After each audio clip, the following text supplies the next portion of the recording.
ABC7 Chicago.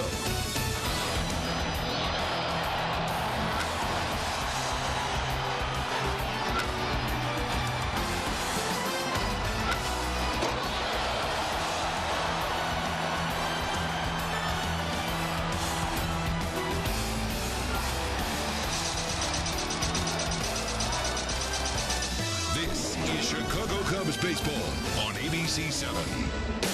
This was set up to be the clincher game here in St. Louis this afternoon, but the Cardinals, much to the delight of their fans, decided to play temporary spoiler. So the Cubs will have to settle for taking the rubber game of their series today, then pack up the bubbly and bring it back to Wrigley. Hi, everybody. Mark Giangreco with you once again. We did have a little rain in the forecast earlier today, but it's another hot and hazy sunny one here at Busch Stadium. And if Jon Lester is Jon Lester today, and we fully expect him to be, then at last that magic number will indeed be reduced to 1. We'll get to Len Casper and Jim Deshaies in just a minute, but first I guess we have to take you back to last night for the game that took the air out of all of us momentarily. Very first inning, in fact, leading off the game, Dexter Fowler going deep, perhaps taking the drama out of this one early. That would have been nice. But in the second inning, Almeidus Diaz tags Jason Hammel for this 2-run shot. Now that really hurt. Hammel, though, after that really settled down, and Joe Madden said he liked what he saw from there on out. A season-high 9 strikeouts, pitching his way in and out of several jams. He winds up going 5 2/3. So it looked like he might hang in there, but in the 6th inning, well, that guy, Brandon Moss. 2-run shot. Hammel just doubles over in pain, just feeling it going out. He later said, I always seem to give up that gopher ball at the most inopportune time. Cardinals win it 4-2 just to delay the inevitable. Let's take a look at the NL standings now, brought to you by the Bob Lacurcio Auto Group. Oh my goodness, it's down to 16, but I think they're going to be okay. And if they clinch best record, well, that's just a bonus. All right, what do you say we go upstairs and check in with Len and JD for this one? Guys, end of a grueling road trip here. Let's get through it. Hey, Mark, yeah, rubber game of the trip. Not only of this series, Cubs have won 4 and lost 4, and they'll turn to Jon Lester today. And let's get into our perfect pitch, brought to you by Blue Moon. Yeah, last time out, John, against the Astros was outstanding. He's been on a very good roll for a long time now. 7 shutout against the Astros, everything down. Good command of the changeup. He gets a swing and miss there from Jose Altuve. The curveball pitch he used quite frequently in that outing against the Astros. Again, it's soft, it's down below the knees. And of course, Lester also with the ability to paint the fastball, and that left-on-left heater to the outside corner, such a good weapon. He drives that one to the outside edge. So Jon Lester in complete command of his stuff last time out. Blue Moon, artfully brewed with Valencia orange peel and a touch of coriander. Something's brewing, and we've got our Honda pitching matchup. Lester's been red hot. Carlos Martinez. The Cardinals need a big outing out of him. Yeah, boy, and they've both been on quite a roll. You see Lester over his last 5, 4-0 with an 0.78. Martinez 4-0 with a .185. In his last 5 starts. It's interesting, JD, that changeup has worked so well for Kyle Hendricks. We've seen Jake Arrieta use it a little bit more often, and as you mentioned, Jon Lester too. Yeah, you know, you go through a season, it's a work in progress. You know, we think so much of the cutter with Jon Lester, but the curveball is a good weapon, and I think he's starting to like that changeup a little bit more too. All right, Mark, you got to love a matinee under the sun here in St. Louis, and as you mentioned, let's keep the rain away today. Absolutely. All right, thanks, guys. Coming up, our daily required dose of Joe Madden, so don't go away. You're watching Cubs baseball right here on ABC7. Chicago Cubs baseball on ABC7 is being brought to you by Mercedes-Benz, the best or nothing. By Keller Graduate School of Management, learn loud. By State Farm, talk to an agent today at 800 State Farm. By Honda, start something special with a great deal on a Honda, now at your Honda dealer. And by Southwest, transparency, low fares, nothing to hide.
ABC 7 is being brought to you by Xfinity.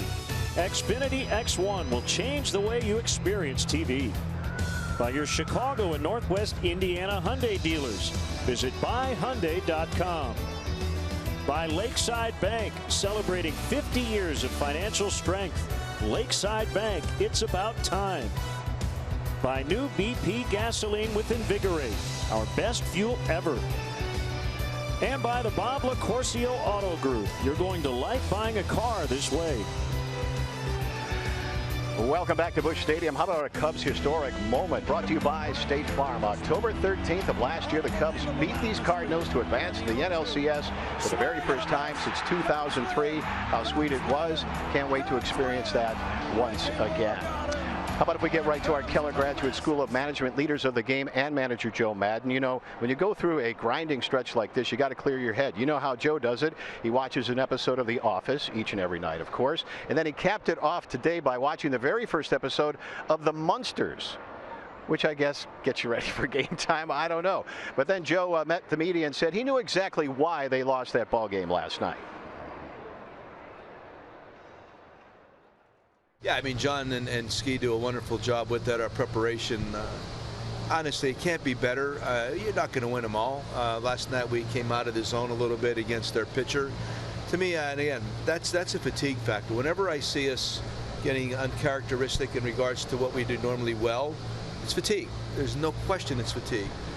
End of a long trip. My point is, rest matters. We talk about it a lot. Having a two-strike approach, forcing the pitcher into our areas, all those things are a constant conversation. We're going to get better at it too. We're going to get better. These guys are going to, as they get more mature, mentally and physically, we're going to get better at those things. I keep saying that. I mean, I know I like a lot what we've done this year. I think it's been really good. We all do. But there's definitely room for growth and improvement, and I absolutely believe next year is going to even be better. Thank you, Joe. Let's win this one and get back home. Cubs Cardinals coming up next on ABC 7. Enjoy the game, everybody. We'll see you in the post.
On ABC 7 is being brought to you by Southwest. Transparency, low fares, nothing to hide.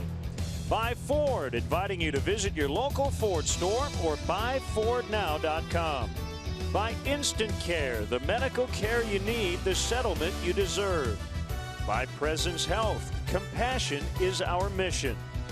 And by Volkswagen. Today's HD broadcast is brought to you by Xfinity. Xfinity X1 will change the way you experience TV. As you heard Mark off the top of the show, possible rain a little later today, but so far so good. John Lester known to work up a lather, and it is humid.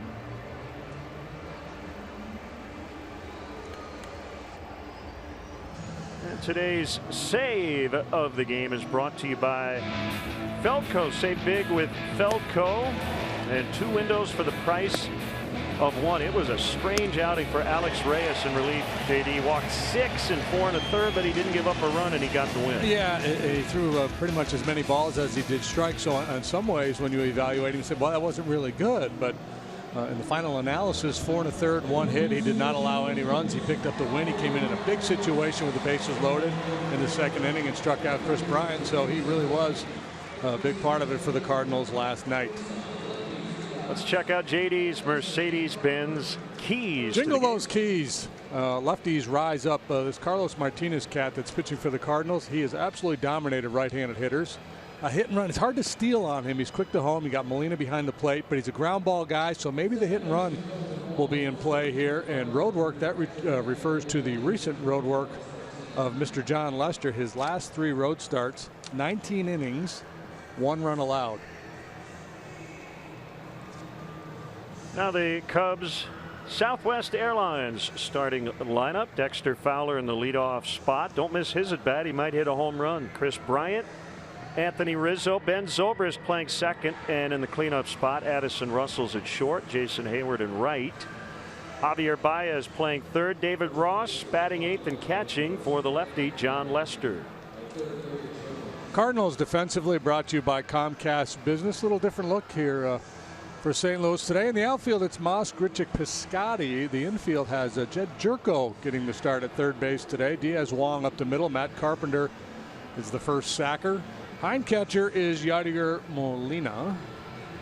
And the aforementioned Carlos Martinez, the wispy right-hander.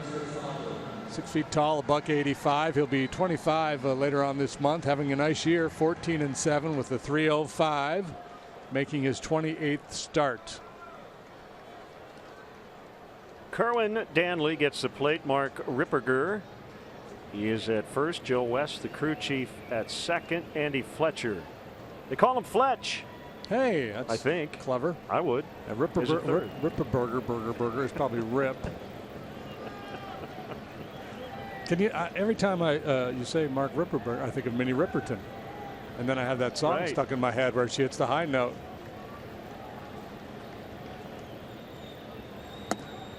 And we're underway. How about that? Strike on Fowler. Yep. Get over fading changeup for strike 1. Martinez, he can reach 100 miles per hour with that heater. He's among the hardest throwing starting pitchers in all of baseball, but he's going soft here early. Changeup breaking ball to get started.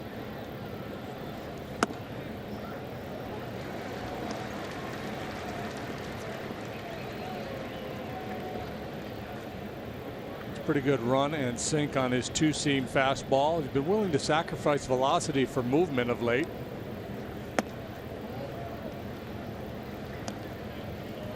Weather at first pitch brought to you by Four Seasons Heating, Air Conditioning, and Plumbing for all the right reasons. Call 866-4Seasons. That stung. 84 degrees, wind not a factor. No rain at this point. Despite the electric stuff, Martinez has not been a big strikeout pitcher this year. A little bit below league average in terms of his strikeout rate. 171 in a 3rd innings pitched. He has fanned 144.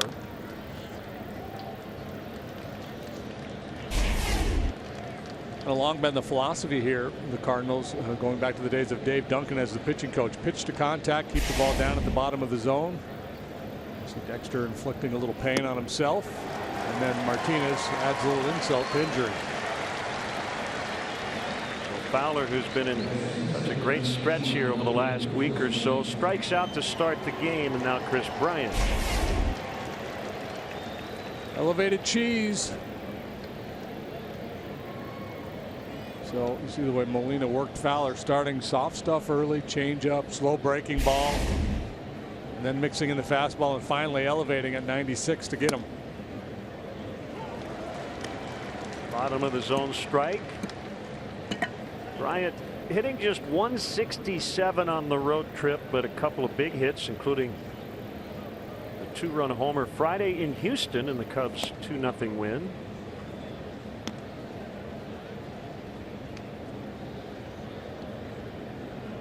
Chris, 3 out of 15 in his career against Martinez. You figure by the time it's all done for these two guys, they'll have many mano-a-mano confrontations. Martinez is kind of the Cardinals equivalent of Wilson Contreras, right? Tons of energy, bounces around out there. At times kind of needs to maybe take a breath.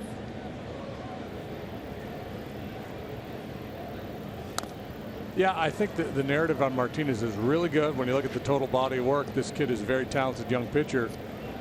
There are times where the game gets away from him a little bit, where misplay behind him, or a couple guys on base. He'll has a tendency to overthrow. That's Bryant on a really good slider. Yeah, I mentioned his dominance over right-handed batters. They're hitting just .204 against him this year. He's allowed only 2 home runs to right-handed batters all year. The OPS, it's on base plus slugging for right-handed batters against him, is .515. That's the second best such mark in Major League Baseball, just behind Max Scherzer. So you figure if there's going to be damage done today, it's going to be by the left-handed hitters. Here's one of those guys. Third in the league in RBIs with 98.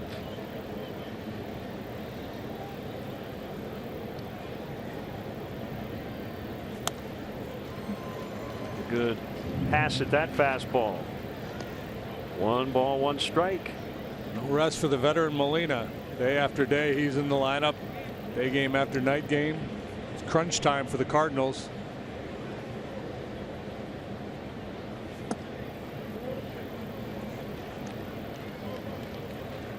Rizzo on pace to surpass his homer and RBI total from last year, 31 and 101. Right now 29 and 98. A little quick pitch that time by Martinez.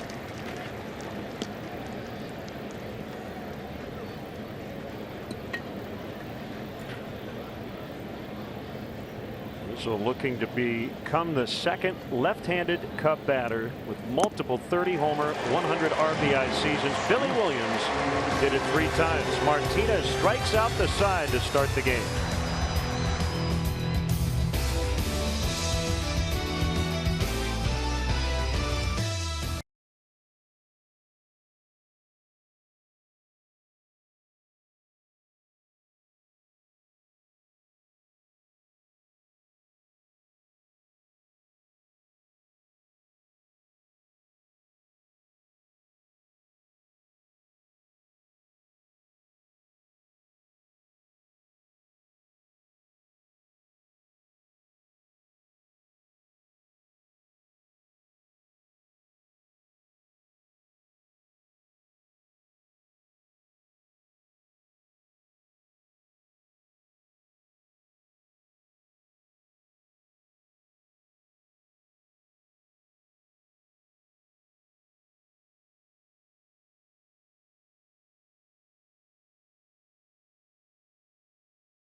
ESPN 1000 Cardinals lineup. They've hit $140 in this series, but they've hit 3 home runs, 2 big ones last night. Carpenter, Diaz, Piscotty at the top.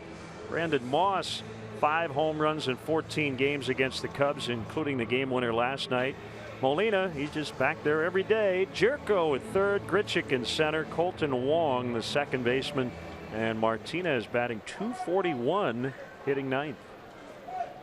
Cubs defensively brought to you by Chevrolet. Bryant, Fowler, Hayward left, center, right. Baez, Russell, Zobrist, Rizzo make up the infield.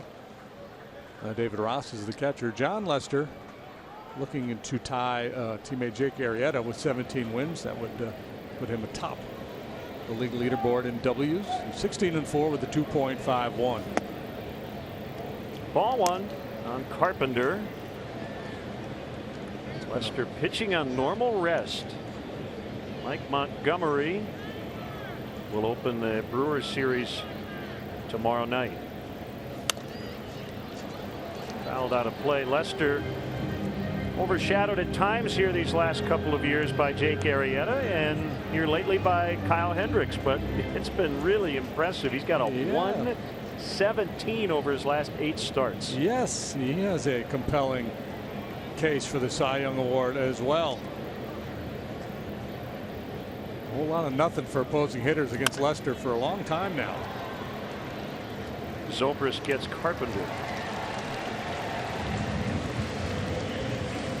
This is John's second start against the Cardinals this year. Got a no decision on August 11th when 6 innings allowed 2 runs. What do we got here? Elite company left-handed pitchers with a better than .800 winning percentage and 8 strikeouts per 9 innings pitched. That's some fun math and some interesting names on that leaderboard. It's a Cy Young type season when you look at it historically. Low and in on Aledmys Diaz, who got back in their lineup last night. Had a big game, 2 for 2, game tying 2-run homer. He walked as well. Swing and a miss.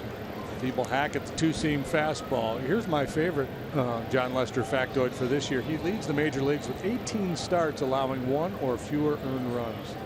No other pitcher has more than 15 such starts. If John were watching, he would hate this note, but I'm going to do it anyway. 28 starts, 23 quality starts. He doesn't like the 6-inning thing. He thinks starters should go 7 or 8 minimum. And I get that. He should want to do that, but yeah, well, that's kind of a baseline. 6 innings, 3 or fewer earned runs allowed. Is a quality start. As whoever made up that stat deemed that a quality start, but in his case, in so many of those, it's far better than that. He has chops foul. I think if you just renamed it to an OK start, you get to 23 OK starts this year, but 18 dominant starts. DS's.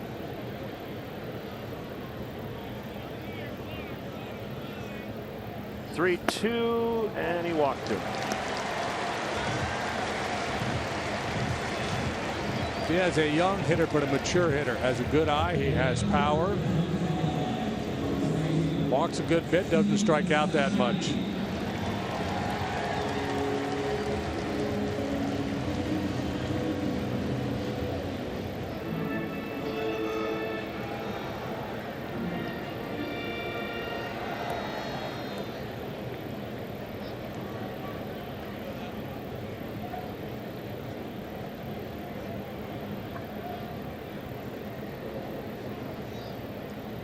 Piscotty 1 for 7 in the series with a walk. Big lead. Diaz goes.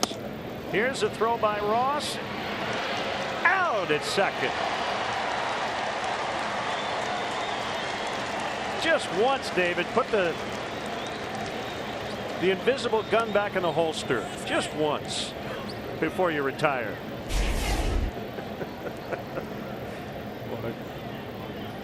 Quick feet.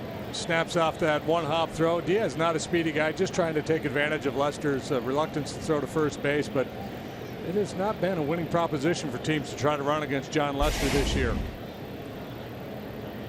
The 0-1 swing and a miss.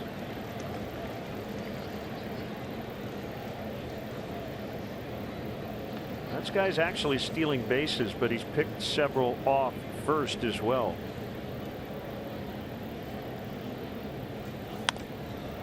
Shallow center. Zobrist has a beat on it. And he makes the catch. Inning over. Scoreless after 1.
Your first alert in severe weather starts with live Doppler 7 Max. It's the most powerful, most accurate radar you can watch. Watch live Doppler 7 Max on ABC 7 Eyewitness News and the ABC 7 Chicago News app today.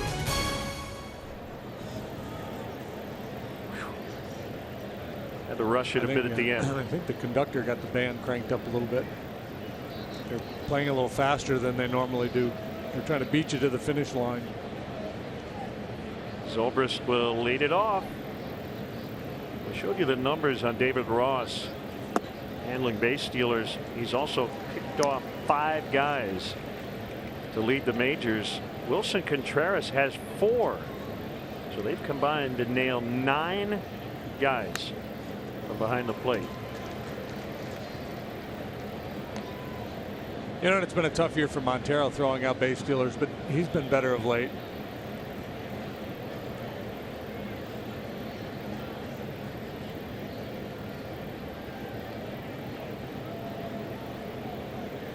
Oh-2.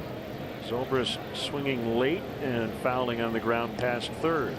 It's kind of ironic because I pointed out in the first inning that Martinez, despite his great stuff, has not been much of a strikeout pitcher, but he's off to a blistering start here today. 3 in a row to get started. Now he's got Zobrist down in the count.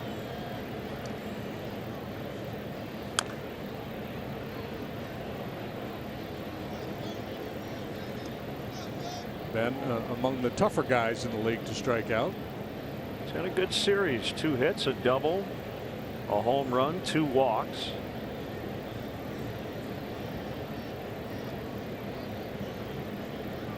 This wraps up a 9-game 10-day road trip. Broken bat roller to second. Wong's got it.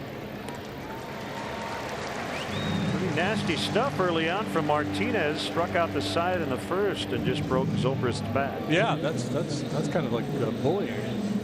Time for the Keller Graduate School of Management League leaders. And we're looking at best record since June the 1. Minimum of 15 starts, and the 2 guys pitching here today atop that leaderboard. How about that? You're a gambling man, you take the under. Addison Russell fouls away.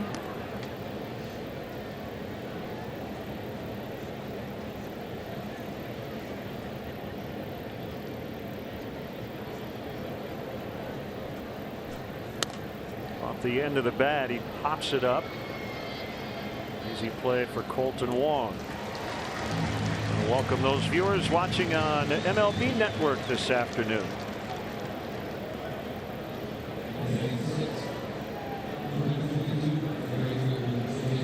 Cubs and Cardinals matching up. For the 16th time this season, Cardinals have won 8 of 15. 3 more after today at Wrigley Field, starting a week from Friday. Jason Hayward with 2 outs. Still without a hit on the road trip.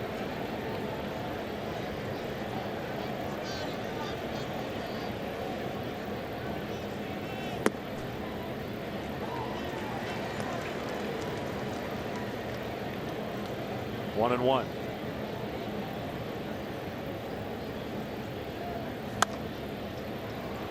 It's fouled away. I know the offensive struggles are bothering him, but he doesn't show it.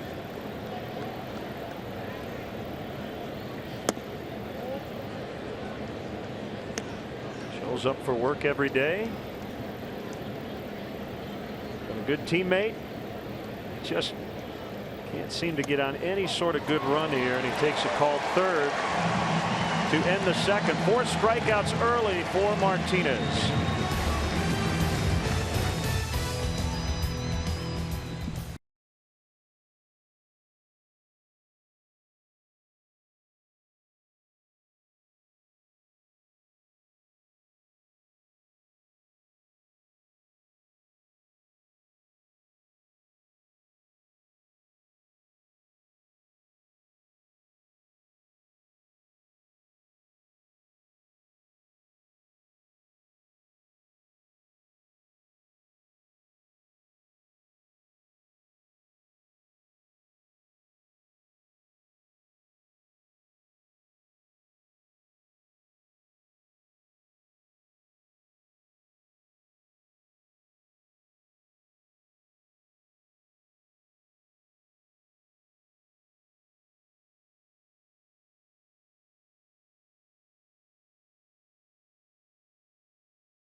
Time now for our Hooters hot play of the game, brought to you by your Chicagoland Hooters, the original wing joint. Ryan Schimpf, go ahead 3-run homer, 2 outs, 9th inning, as the Padres stunned the Giants last night.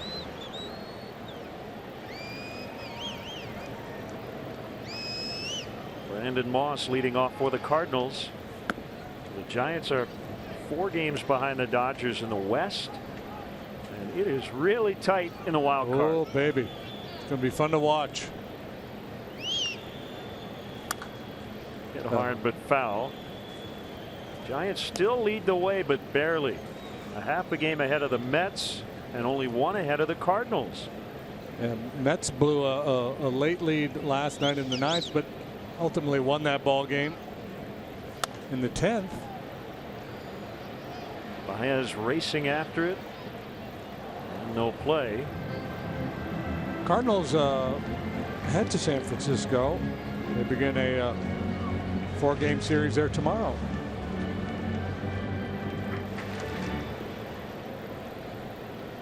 And the Cardinals, as we have chronicled, have been a lot better on the road than they have at home.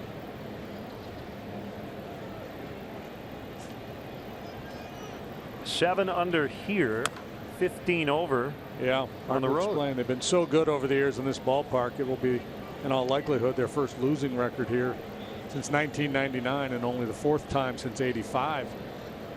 They've had a losing campaign in their home ballpark.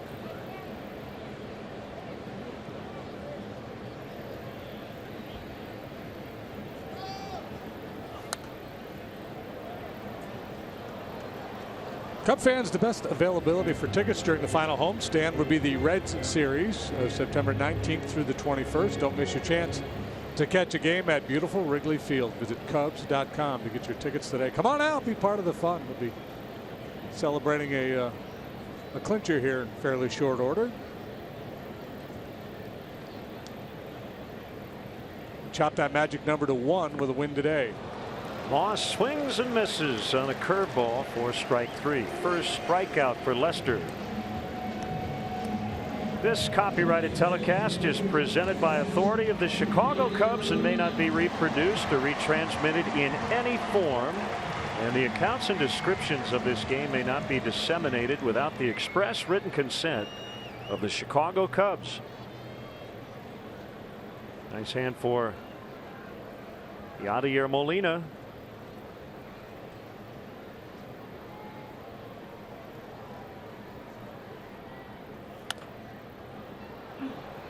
Off of first to the seats.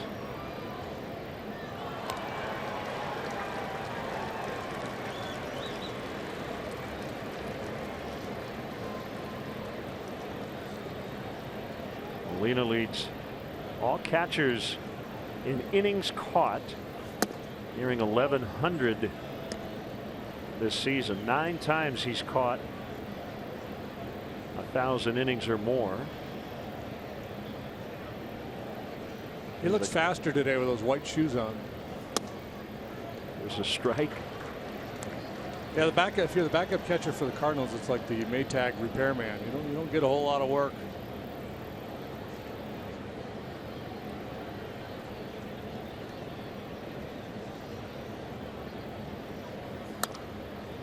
Ground ball to short. He doesn't look very fast. No, he's not going a whole lot faster. Actually running as Russell gets him. But as Molinas go, he's among the quicker. Might be the fastest. Could be the fastest of all the Molinas.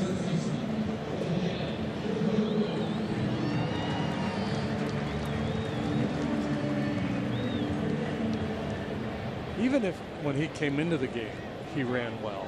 There's no way, and he used to steal a base on occasion, he still does, but after squatting as much as he has squatted over these many years, no way you'd be able to run fast. Roller up the middle. Russell behind second gets Jerko. Starting pitchers have dominated early.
this father-son moment is brought to you by Sport Clips Haircuts. It's good to be a guy with over 85 Chicagoland locations.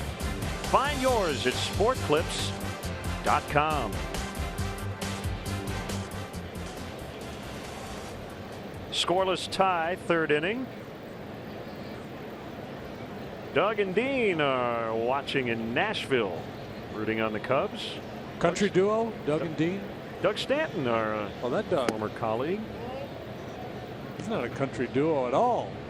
I think he's running a national TV network now down in Nashville. Here's the 1-0 to Baez. It's low. 2 balls, no strikes.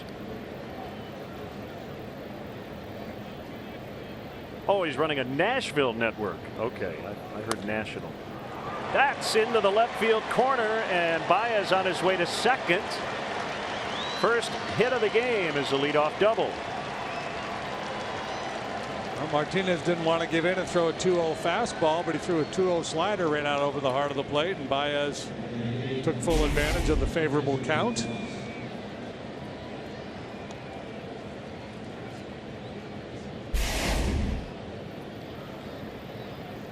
Cardinals do not get high marks for their range.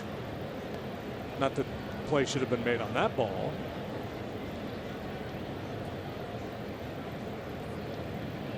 Now David Ross, who may have almost completely shut down the Cardinals running game by throwing out Diaz in the bottom of the first.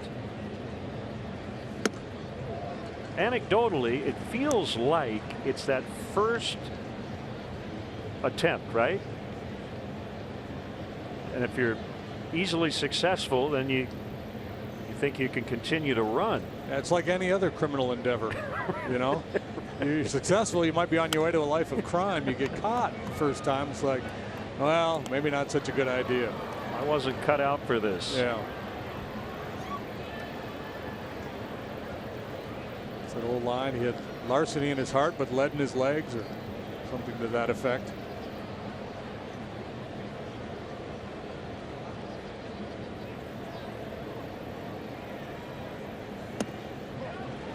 Called strike 3. He likes to go to that sweeping slider with 2 strikes, especially on right-handed hitters. That's 5 strikeouts for Martinez. Far better. Most pitchers are better, obviously, when they get ahead of hitters, but pretty extreme splits for Martinez, you know, after 0-1 versus after 1-0.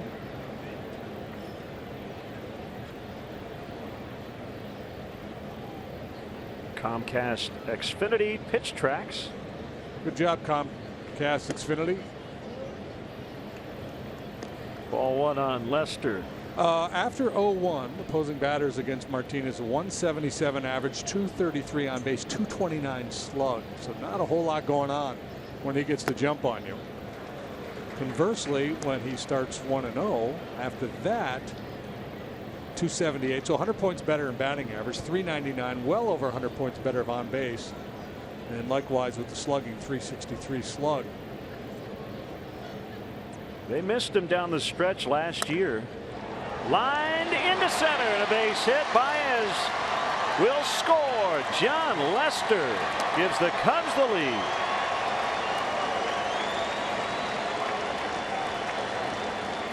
Well, last night the Cardinals did a lot of damage at the bottom of their batting order.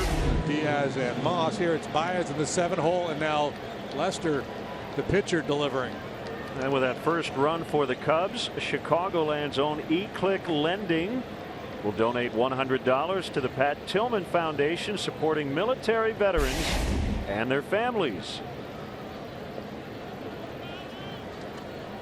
5th RBI of the year for Lester.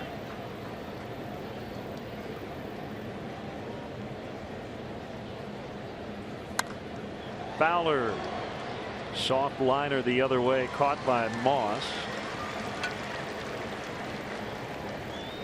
So 2 outs for Bryant.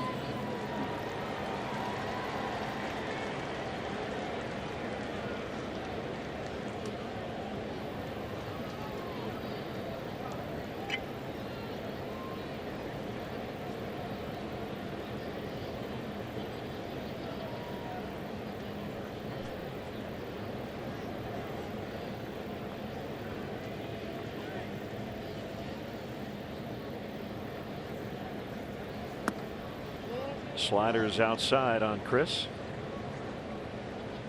Tied for the National League lead with Nolan Arenado, 37 homers apiece.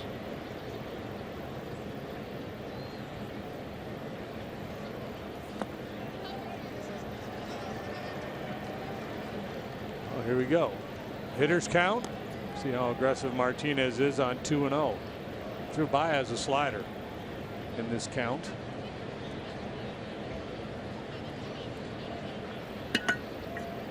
Two-seamer coming here. 3-0. Because we like to ask random questions. Yep. Do you know who is fourth currently in the National League in home runs? Fourth in home runs currently. Chris Carter's third. We knew that because we just saw the Brewers. He's got 34. Where's Rizzo? Rizzo is tied for eighth with 29. I'm where's guessing. Joey Votto? I could give you about 15 guesses and you will not get it. Art Vandelay. Good guess, but no. 3-2. So Martinez is back in it. He's played for two different teams this year.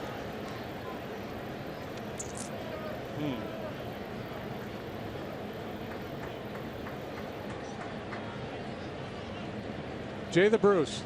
Well, he's in the top 10. Swing and a miss by Bryant to end the inning. Matt Kemp. Matt Kemp has 31. Cubs lead 1-0 in the third. I'm going to go with Matt Kemp.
Let's check out the State Farm neighborhood fans of the game.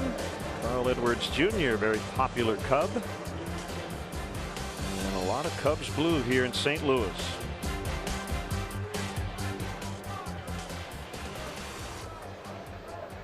Randall Grichuk will lead off for the Cardinals. John Lester has a 1-0 lead, courtesy of John Lester. RBI single in the top of this inning.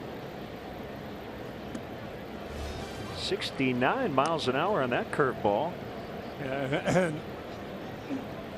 great job by David Ross waiting on that pitch, letting that breaking pitch come to him.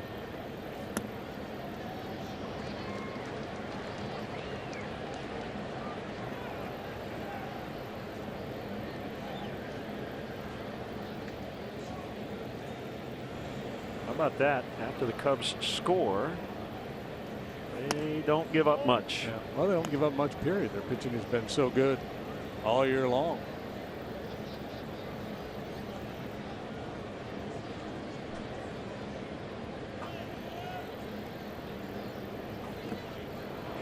Chased one in the dirt. Yeah, we saw a lot of that in the game for John last time out against the Astros. That soft breaking ball. Throws it a little bit short, takes a little something off.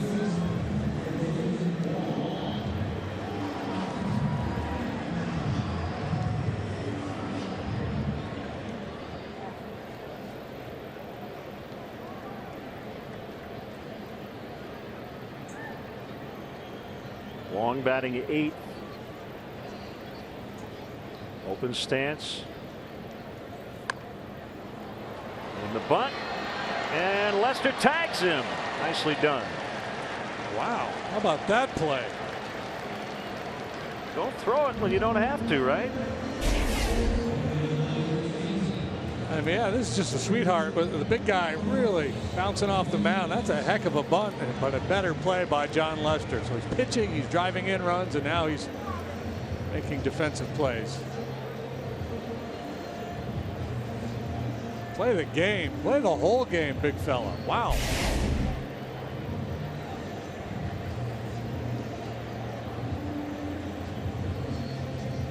And we all know he doesn't like to throw to the bases. But he's better on a play like that where he can just shovel it underhand or flip it. You know, he's pretty good at making that play, but I think his best option there was the tag. Martinez batting .241. He shows bunt.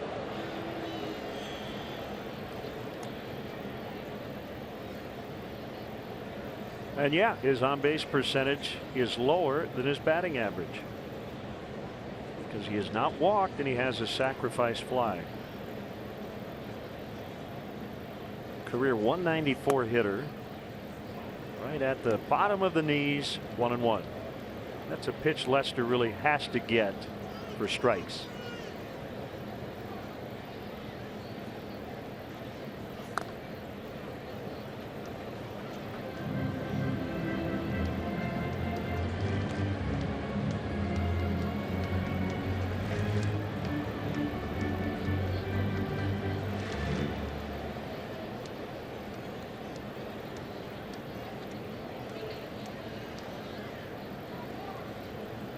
One and two on the Cardinal pitcher.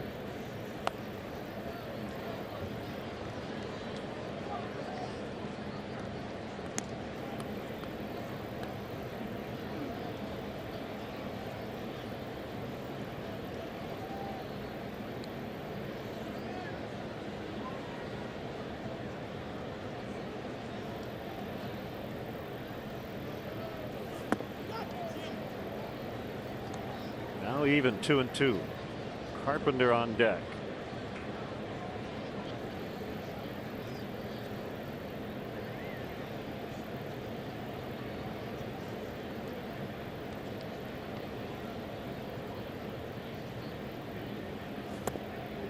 Martinez strikes out. That's 3 for Lester. He hasn't given up a hit through 3.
Today's fourth inning is brought to you by Four Winds Casinos. Escape the everyday. Hey, Cub fans, if you've missed any of today's action, ABC 7 will be rebroadcasting each one of their Cubs matchups on the Live Well Network. Tonight's encore of Cubs Cardinals will be aired in its entirety at 7 p.m. on ABC 7's digital channel 7.2 and the following cable channel positions.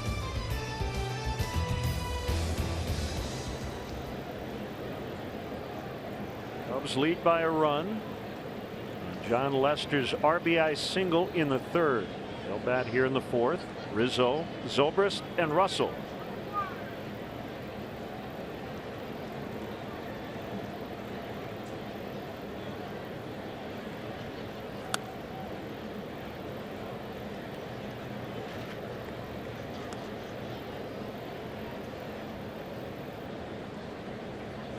Guessing everyday position players will be getting a little bit more rest once the Cubs clinch the division. And in a couple of cases, JD, it may be 2 or 3 days. Yeah, why not?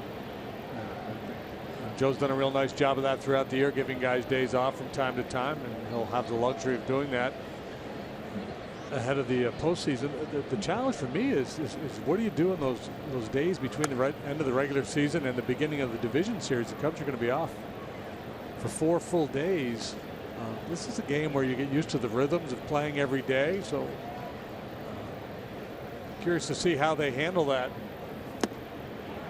Rizzo strikes out on a quick pitch. Second time he's gotten Anthony. He beat him with the slider last time. This time it's quick pitch and queso. The other thing, and it wasn't Joe's intent, I asked him that today, but his starters getting extra days rest here, especially late in the year. That could prove valuable when you get into the postseason because you have so many days off before. So there's a chance somebody's going to be making a start in the postseason having not pitched in 8 or 9 days. And the fact that they've had some extended stretches here in September, at least psychologically as a pitcher, yeah, I've done that before. I've had a bunch of time off. It's been fine.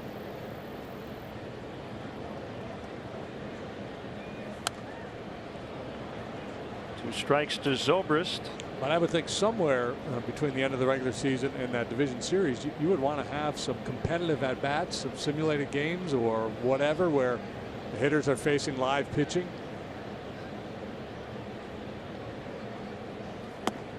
Called strike 3. That slider has been a great pitch for him today.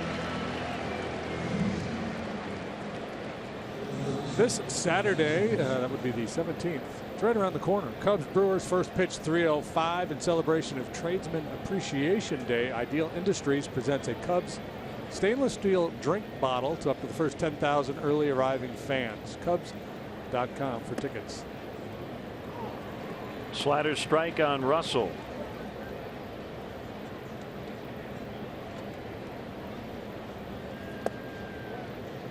Talking to guys about this trip. It's the same length as the last one we went on, and the last trip was a western swing. But this one has felt more grueling because of the night getaways. Yeah, the late arrival in Houston the other night coming from Milwaukee. This guy's got to sleep probably somewhere in the 3 o'clock hour. Late into here the other night. And that'll get you used to a postseason schedule with a lot of night games as well. No. I think we're taking a look at this one. Looked like a bobble. It doesn't look like the Cubs are going to look at it. 1-0 they lead in the fourth.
Lester to Carpenter.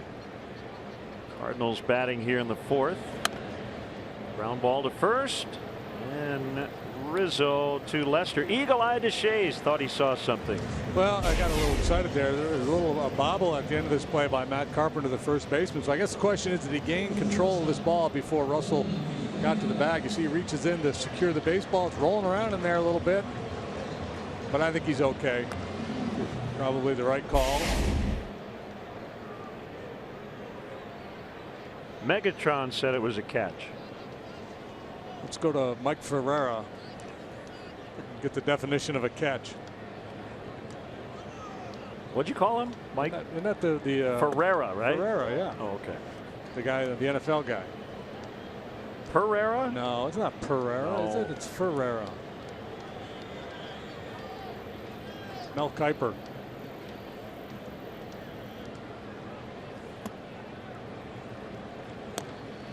Good changeup. And do you ever notice? You know, I don't watch a lot of NFL, but they cover the whole schedule with 4 referees. It's like the same guy every time I watch a game on TV. It's Ed Hockley. There's like 3 or 4 guys. I don't know how they do it. It's Pereira with a P. It is Pereira with a P. Yes. I apologize. I apologize to the truck that continued to insist that it was Pereira. You said it was such conviction that I started to believe you. Because I had a teammate in Babe Ruth named Bob Ferreira. Oh, okay. Who knew all the rules, so I just thought it was a thing. How did Mel Kiper's name come up? Just random football people. Diaz in the air to right. Hayward's got it. 2 outs. What are they putting in your coffee today? Let's check out the forward upcoming schedule for the Cubs. We're back home for the final homestand of the regular season. 4 against Milwaukee, 3 versus the Cincinnati ball club, and then the Cardinals next weekend. Reds are playing really well. And your best chances for tickets are in that Red series.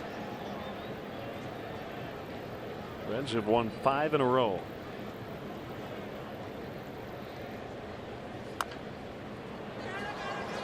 Ross will pick it up and safe.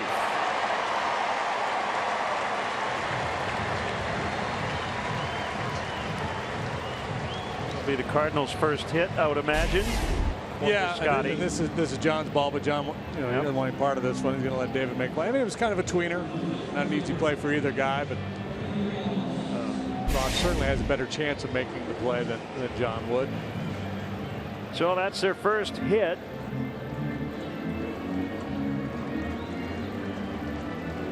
The box score, it'll look like a line drive to right. Moss with 2 outs and a man on.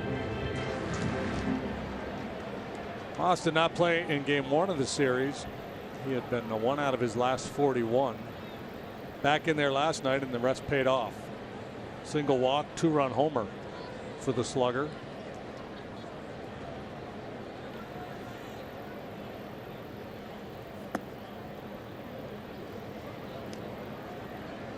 I think a big sigh of relief for him after maybe the worst slump of his career.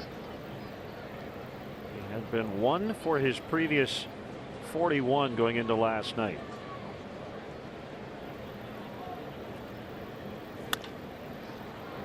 Bounce to second. Zobrist to Rizzo, and the inning comes to an end. It's 1-0 Cubs after 4.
Today's fifth inning is brought to you by Fifth Third Bank, the curious bank.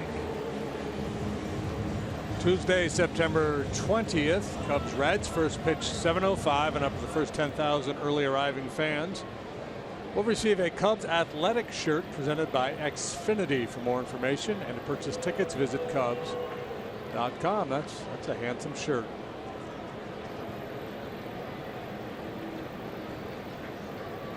Once every year when we're here in St. Louis, and we're here a lot, as Hayward takes a strike on what looked like a changeup, we have to go over our experience with the arch. I've gone up once, and I'm trying to remember if you have done the arch. I did the arch. Right. Lori and I went up years ago. It's kind of one of those things I think you have to do, especially if you come here a lot like we do. Did Rossi get up there this year? He's doing his kind of end of career bucket list. Well, he should. Yeah. 2-2 on Hayward.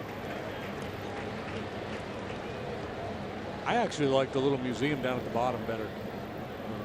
Museum of Westward Expansion, the whole Lewis and Clark story. Yep. On the ground and deflects off the glove of Diaz into center.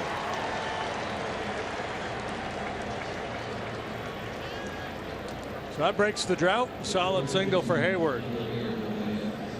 Anxious moment though as Diaz got leather on it. I think that's his first hit since the game ender against the Giants. Yeah, that's right. Game in which he had 3 hits. Drove in all the runs, including the game-winning run in the 13th inning. Since then, he has not had a base hit.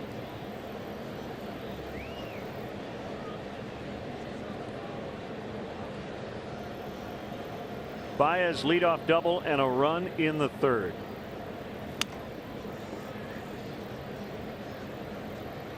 So we talked last night about his strikeout rate, among others. If you look at his first 3 stints in the big leagues in terms of season by season, the strikeout percentage was 41.5 2 years ago, down to 30% last year. This year 24.3.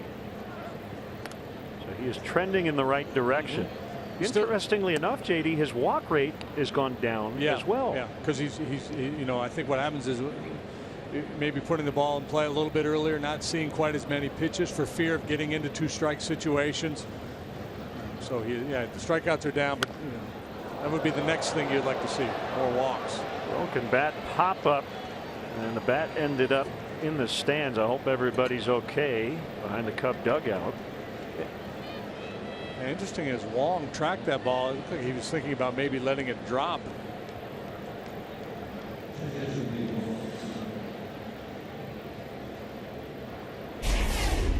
Watch Wong. He's kind of trying to read Jason and trying to read the ball. And Jason's doing the same thing.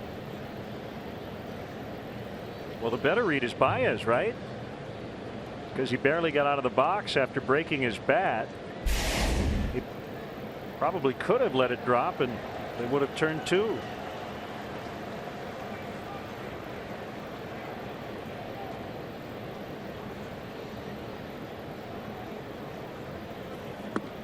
When I ask infield coaches why infielders don't consider that type of play more often, the universal answer is got to make sure that the ball doesn't have some funny spin on it and you blow the play completely if you let it hit the dirt.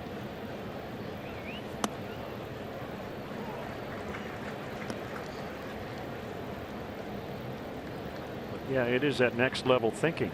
It's the kind of play Baez would make. Yeah. You have to be a little fearless, and most guys have a little too much fear in them to try to make that play. Things might just go south on them. Deep to center off the bat of David Ross, and it's gone. That is a 2-run homer for Grandpa Rossi. 3-0. Wow, way up there on that berm too. He put a charge in that one. And number 9 for David. Let's take a look at our Toyota home run cam. Tremendous drive of the baseball. His 9th of the year.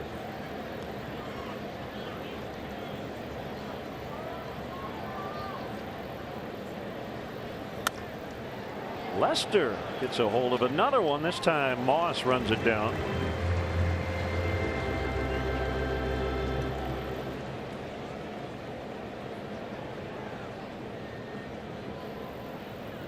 This is Lester's go-ahead RBI single or Toyota exit velocity, 80 miles an hour. To kind of give you an idea what a typical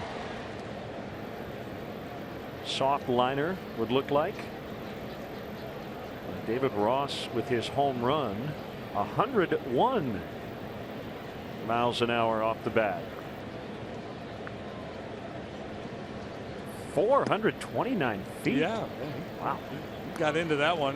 That's just the 13th home run allowed by Martinez this year, and just the 3rd to a right-handed batter.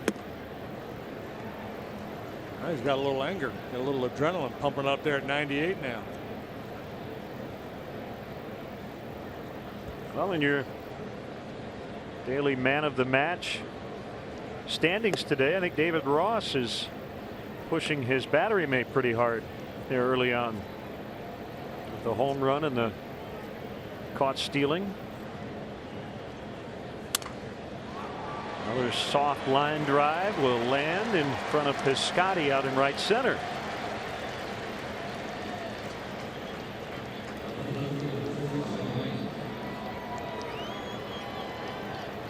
Hey, Cub fans, check out the Cubs blog on abc7.com. Brought to you by Jeff Vukovich, your local nationwide agent serving the area for 38 years. To join the nation, contact Jeff at jeffvuk.com. Nationwide is on your side.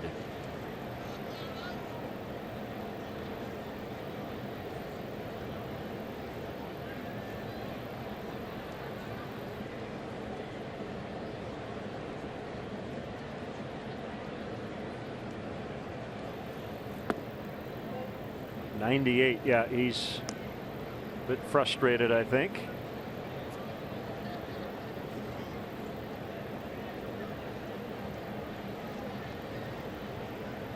What sort of mechanism did you use to calm yourself down when you had a frustrating inning where you felt like your heart rate was racing and you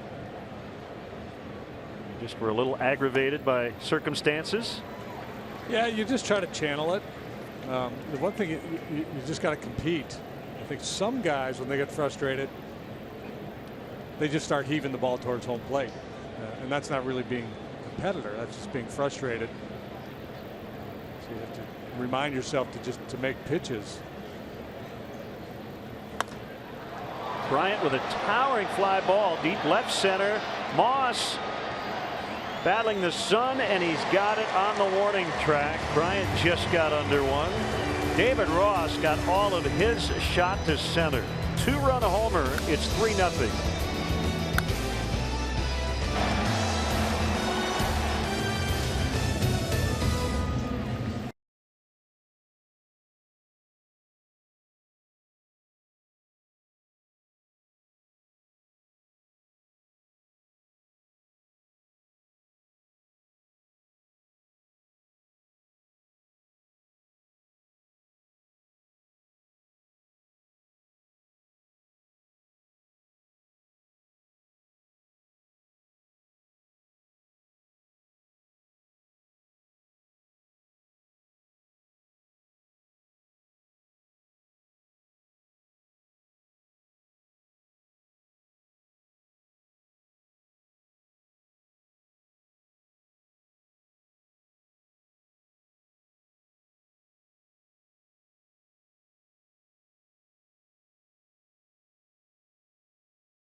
Cubs lead the Cardinals 3-0. And let's take a look at today's Comcast Business of Baseball. Last night we looked at who's hot here in September. Today, who's not? Denard Span, 3 for his last 41. Danny Espinosa, a lot of strikeouts here lately. Doug Fister, part of an Astros rotation that has struggled here as of late.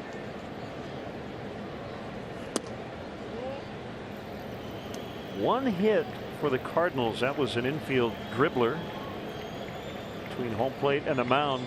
Stephen Piscotty in the 4th. That's it.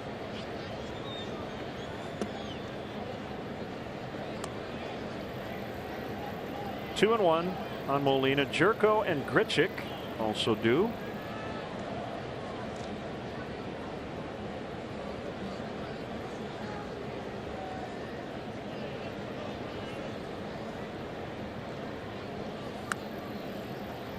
Two starts ago, John threw a complete game at the San Francisco Giants. He took a no-hitter into the 7th inning. In that ball game, he went hitless for 6 2/3. Hunter Pence hit a solo home run off of him to break up the no-hitter. It was the only run he allowed in that ball game. Last time out against the Astros, 7 shutout. Scattered 7 hits, walked no one, struck out 7. The last 2 deep no-hitter attempts by Cubs starters have been broken up on hanging 0-2 changeups. Lester to Pence and Hendricks to Hazelbaker.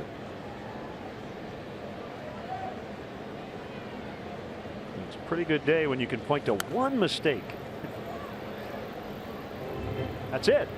Yeah, you know, and talking with Kyle after the ball game, he said, yeah, you know, I missed a spot a few times in that game, but very few times, and when he did, usually it was down. You know, made very few mistakes in the strike zone. That changeup stayed up a little bit on him.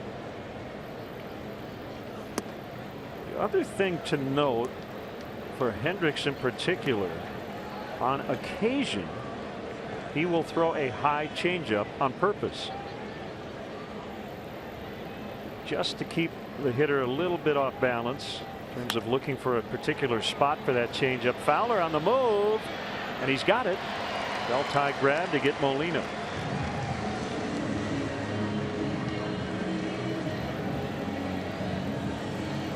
Cub fans, for everything that's local to you, watch Eyewitness News at 10. Join Alan Krzyzewski, Kathy Brock, Cheryl Burton, Mark Giangreco, and now meteorologist Cheryl Scott. Weeknights at 10 only on ABC 7 Eyewitness News.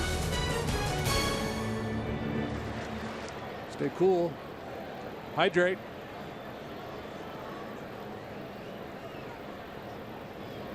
Jerko retired on a nice play by Addison Russell in the 2nd. Yeah, the elevated changeup, that's next level stuff there. That's something that I've never heard of before, throwing a high changeup intentionally. I think it kind of started here with Ryan Dempster, and something Chris Bosio in the right situation doesn't mind. But yeah, you normally don't try to elevate off-speed pitches.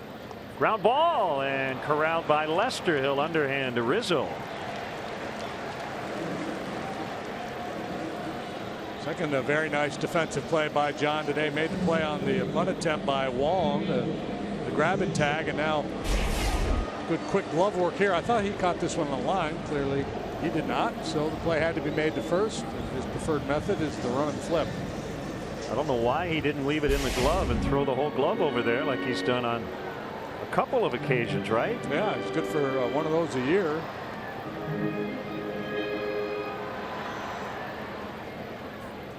It's stuck between the fingers of his glove. Has to go all Terry Mulholland. Foul strike on Grichuk. Lester has pitched in this ballpark twice in the postseason. He won Game 5 of the 2013 World Series, pitching for the Red Sox. He then went home, and John Lackey got the win in the clincher in Game 6.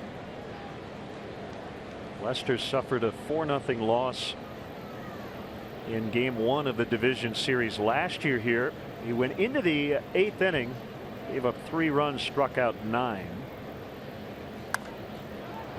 Into left center. Grichuk with a base hit. Fowler gets it back in quickly and keeps him to a single.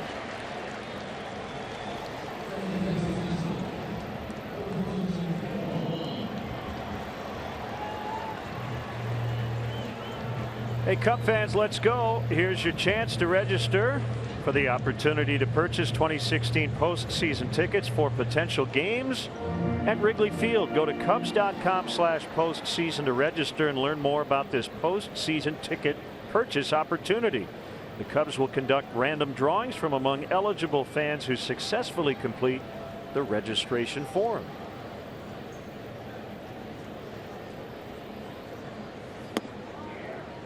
So here we go again with do they run or do they not? Grichuk measuring a very big lead down there at first base.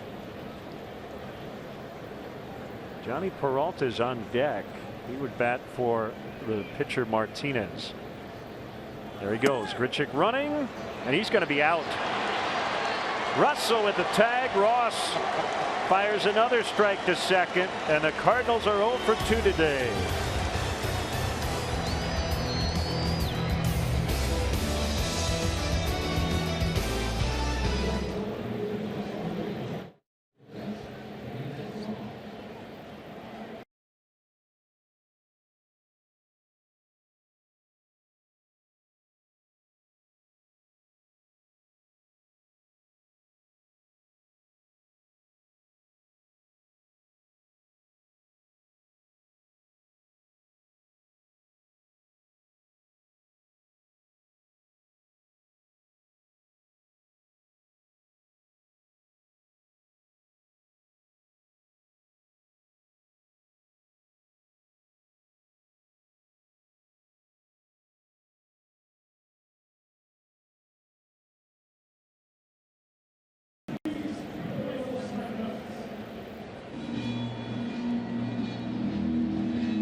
Well, as we went to break, Mike Matheny officially challenged the call at second, and this manager's challenge is brought to you by Subaru. Love, it's what makes a Subaru a Subaru. So the Cubs defense still on the field. And after a lengthy delay, John Lester now throwing a couple of walk-off pitches just in case he has to keep pitching. Grichuk, clearly the ball beat him. A little evasive action there at second base, a little swim move. Attempt to avoid the tag. Nope. Ball's going to stand or be confirmed. So that officially ends the inning. Mike Matheny looks like he doesn't agree with it. Now it looked like Grichuk had a hand on, then a foot, then a hand. The other one was, it looked like his helmet was coming off as Russell tried to tag him, and maybe Russell got the helmet. The helmet kind of got in the way. Just have to think he became disengaged with the base at some point during that slide. And I think maybe the tag on the shoulder as the first hand came off the base may have been the determining factor there. I don't know. It was tough to tell. I'm guessing that there's a pretty low turnover rate on calls appeal that Joe West's sphere of influence.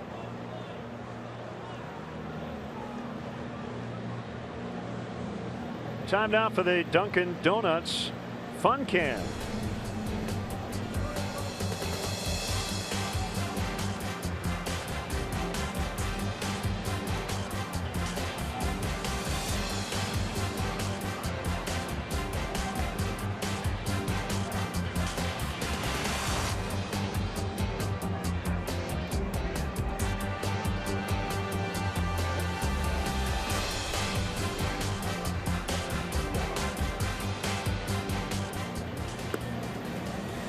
theme of that fun cam was cool beards.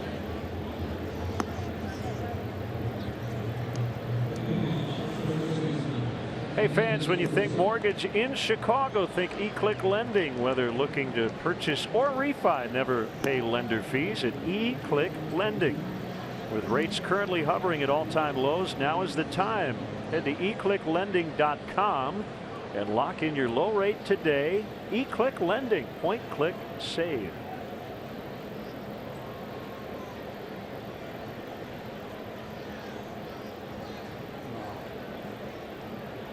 Hot afternoon here in St. Louis.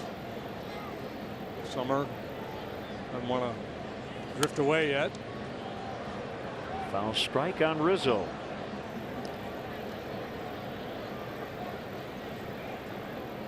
Anthony thought he had a pitch he should have done some damage with.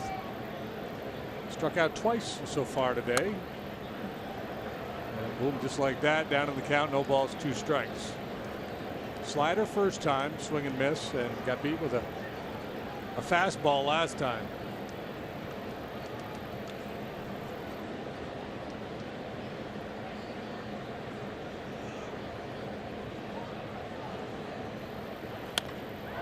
Line shot deep right. It will go. A home run for Rizzo, number 30. Well, this time he wins the battle on 0-2.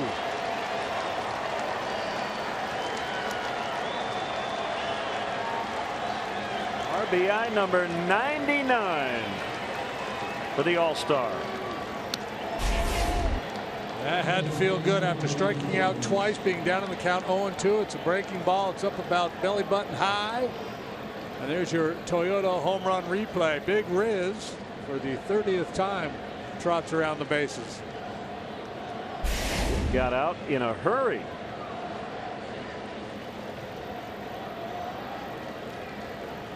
So third straight 30 homer campaign.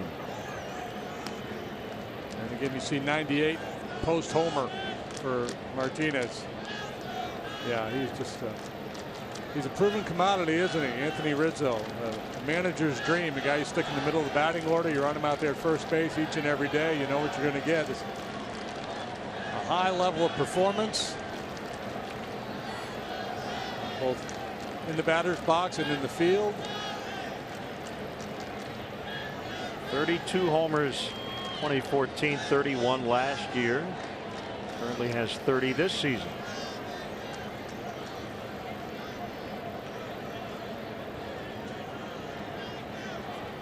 That is the third home run he has hit off Martinez in his career. Anthony has a pretty good shot at setting career highs in homers, RBIs, and all the slash stats, batting average, on base, and slugging.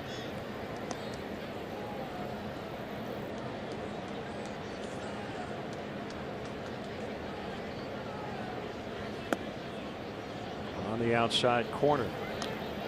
2-1 to Zobrist. This is Martinez's 4th start against the Cubs this year. He's got a win, a loss, and a no decision. And in those 3 games, he basically earned what he got. The first one, the win, he was really good, allowed just 1 run. Second time, the Cubs knocked him around pretty good in the loss, and then the no decision, he was 6 innings, 3 runs.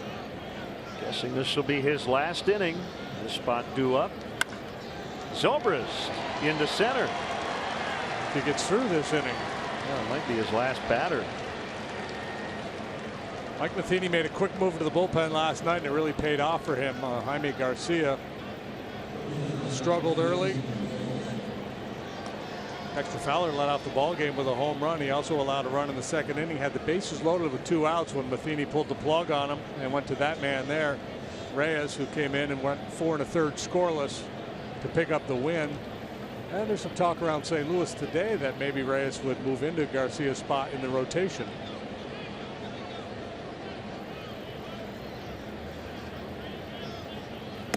Look out.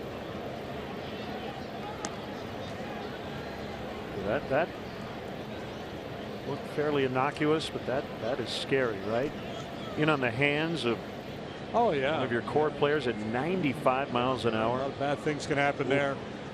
Break a finger, a rib. Matt Holliday could tell you about that. Ledmys Diaz, Kerwin Danley took the brunt of that foul ball.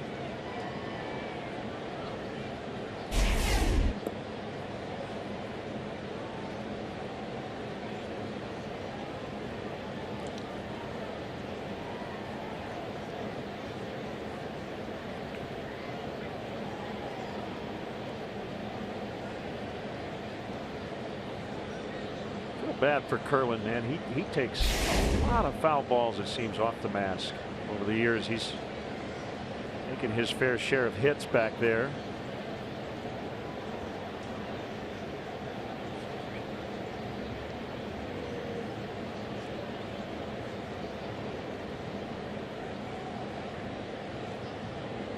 Needs a little time to gather his wits.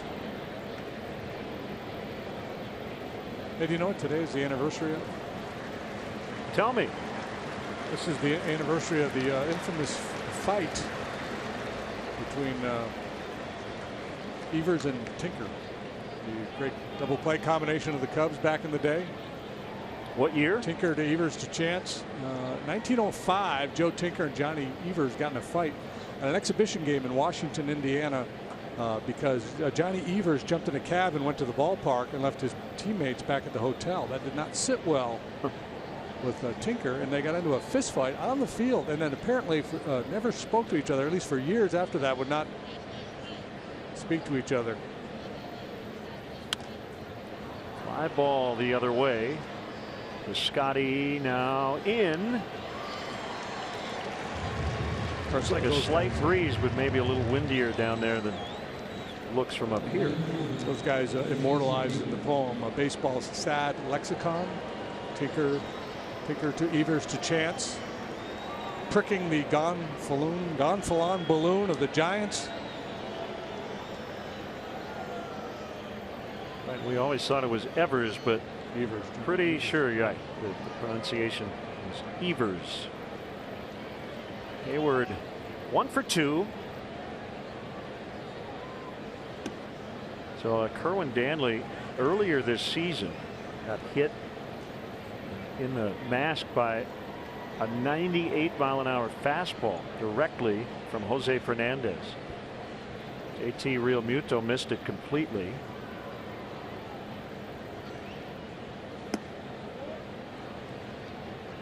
Had to leave a game last year after getting hit by a foul ball off the bat of Nick Ahmed of the Diamondbacks.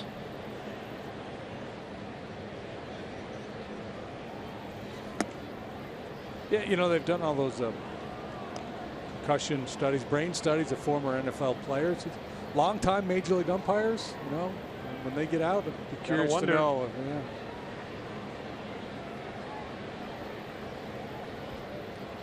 Well, earlier this year, David Ross went on the concussion DL, right? I mean, it's Mike Matheny. He had battled. Yeah, Matheny's career ended. That will drop just foul.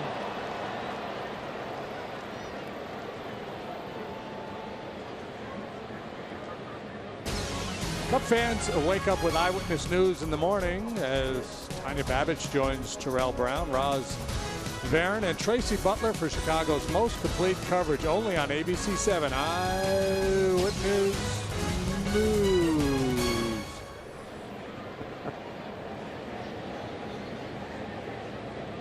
You got there.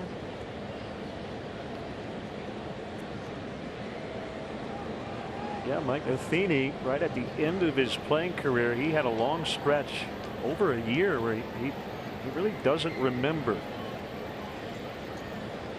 He has been a big proponent of the rule change in terms of catchers, the collision rule, trying to protect them, and that rule change has worked.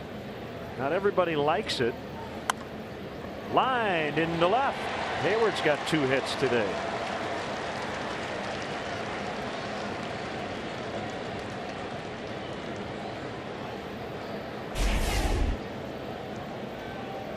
We talked a lot in this series about the Cardinals' home road record. Martinez has been much better on the road than he has been here in his home ballpark. Why? I don't know. It's just it's what the numbers tell you. It's not been his day here today. Second hit for Hayward, third of the inning for the Cubs.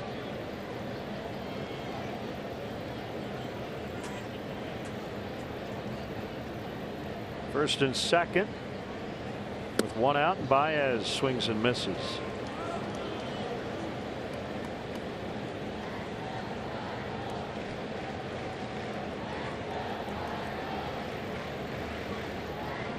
Clouds have kind of taken over. Doesn't look like we have any sort of imminent threat of rain.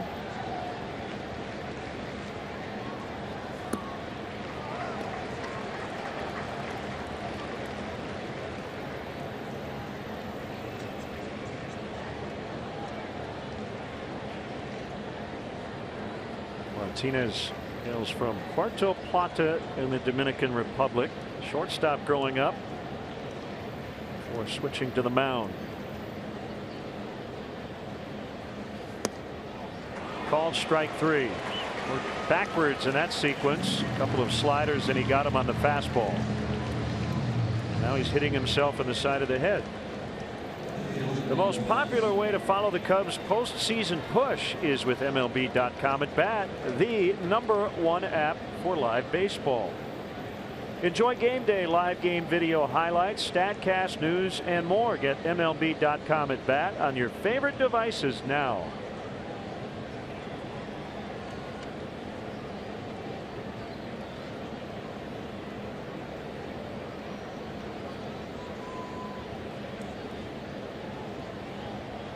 David Ross swings and misses.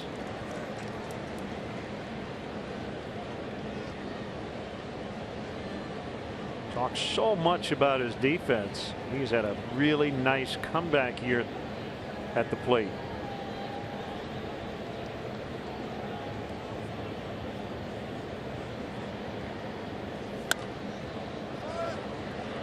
Last year he hit 176 with 1 home run.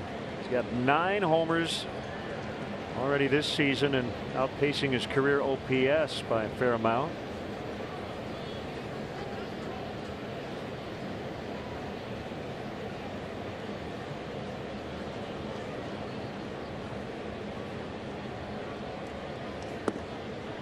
Yeah, and for a part-time player, very productive. Batting in the low 230s, but a lot of walks, so good on base percentage. Slugging numbers are solid. He's going to finish his season with his most plate appearances since 2007 with Cincinnati. Grichuk makes the catch and the inning is over. Leadoff homer Rizzo, and it's 4-0.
Download the ABC7 Chicago News app.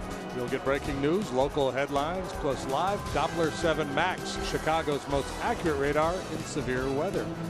The ABC7 Chicago News app. Download it today.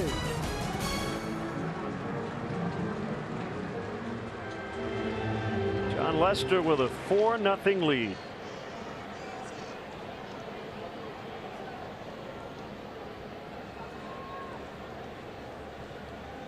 Facing Colton Wong. He chops one foul. Counting today his last 4 road starts. 24 innings pitched, 1 run allowed. 2 hits today. A little roller out in front of home plate, and then a legit solid single by Grichuk with 2 outs last inning. A win today, and he would tie his teammate Jake Arrieta for the National League lead. Arrieta 17-6, Lester 16-4, tied with Max Scherzer for second in wins.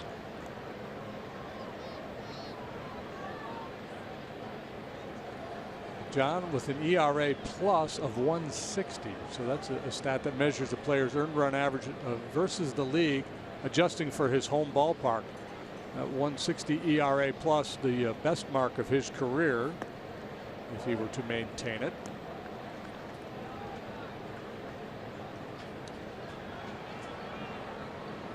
Best single season ERA for John came back in 2014 when he was 16-11 with a 2.46 with Boston and Oakland combined. Another one. Got the home plate umpire.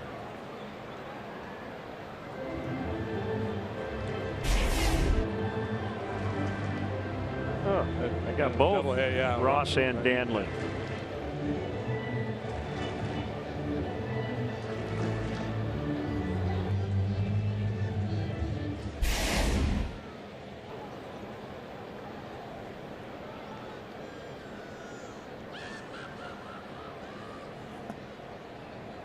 Full count, 3-2.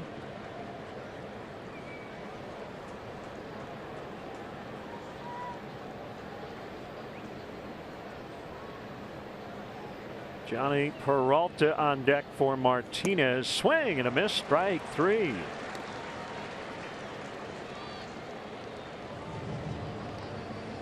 Let's take a look at how John Lester has been painting the corners. Brought to you by Benjamin Moore, paint like no other. 4 strikeouts here today for John. Let's show that cutter in the zone at will. It's a soft breaking pitch. Been a bit of a trend lately. There's the cutter. That's his signature offering.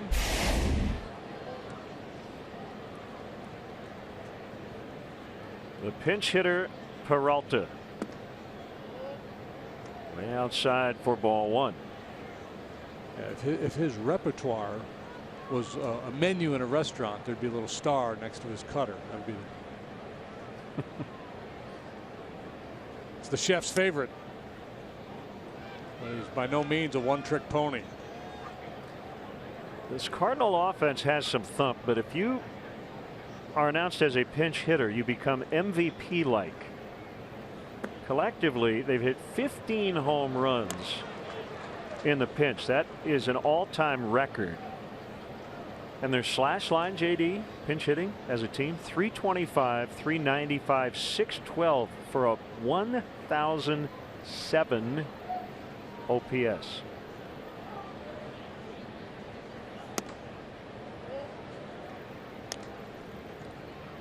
So basically, collectively, Cardinals pinch hitters are the best player in baseball this year. Correct.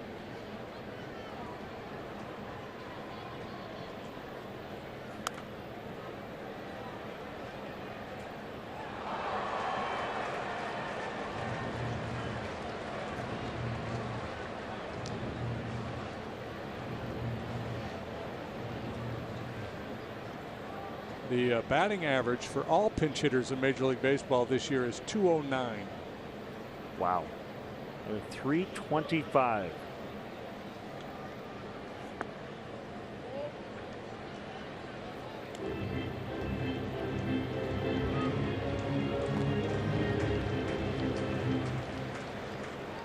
Yeah, because that's, year in and year out, that's what you hear. That pinch hitting is one of the hardest jobs in baseball. Tough to come off the bench and get anything done.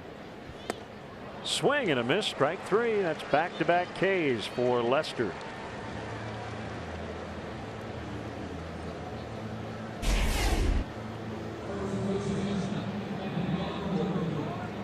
And the rare elevated fastball that time from Lester gets the job done. The swing through from Peralta.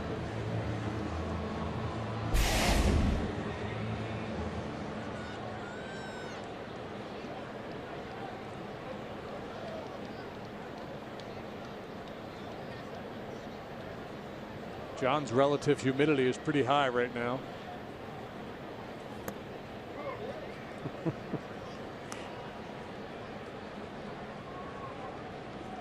Always gets a good workout.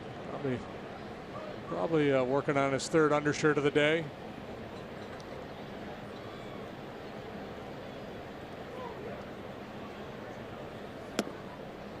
So when you dropped an on this date on me earlier, I thought you were going to reference 2008. Remember what happened that particular September 14th? No, what happened? Carlos Zambrano no hit the Astros in Milwaukee. Hurricane Ike no hitter.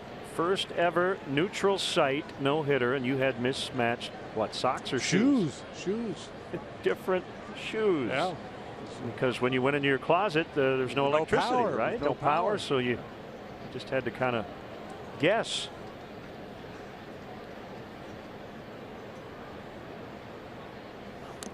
I didn't know we were leaving till, I can't remember, the night before. Dave Raymond, who was doing Astros radio in the day, came to my house. We were living with no power, so you kind of had this little house on the prairie thing going where you go to bed early and when it gets dark.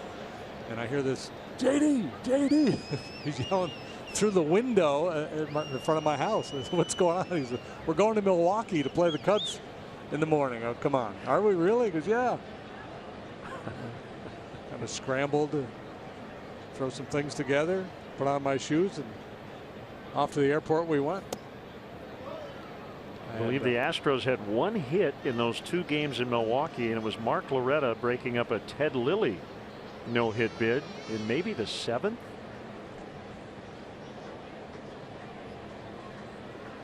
Astros were technically the home team, but the Cubs had a lot of fans. And they made the trip. What was the other possibility? Tampa Bay?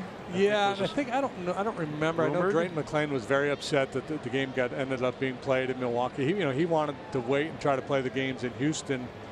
As the storm was heading towards Houston, his hope was that it wouldn't be as bad. It would move by, and he didn't want to lose the gate. Understandably, huge gates with the Cubs coming to town. Lester will cover, and the inning is over. 4-0 Cubs after 6 in the rubber game.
This pitching change is brought to you by Lakeside Bank. Lakeside Bank, it's about time.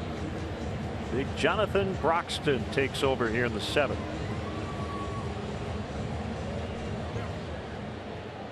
Well, he's got 9-1-2 to contend with here for the Cubs. There's Lester, Fowler, Bryant. Veteran Broxton. Fastball, sliders.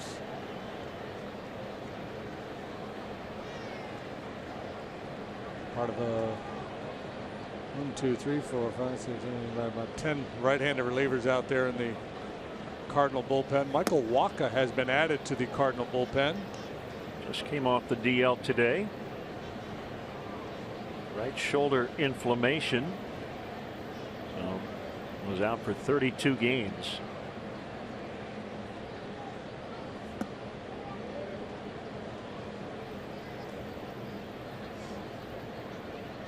Lester with his 3rd plate appearance. Go ahead RBI single in the 3rd. He lined to left in the 5th. And pitching a 2-hit shutout.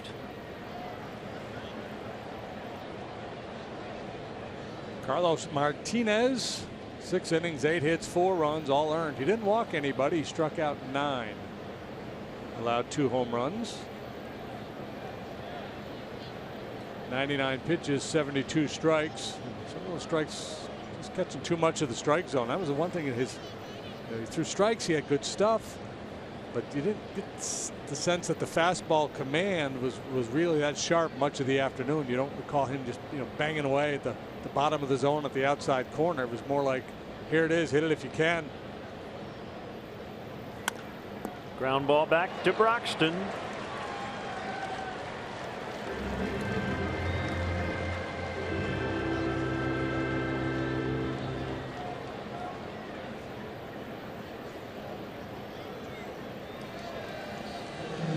Game going on up in Toronto, and it's 7-1 Tampa Bay in the 9th inning there. Yeah, make it 8-1 now. Rays over the Jays, and the Jays with Baltimore 2 games behind Boston in the American League East. Both of those teams currently in the wild card position.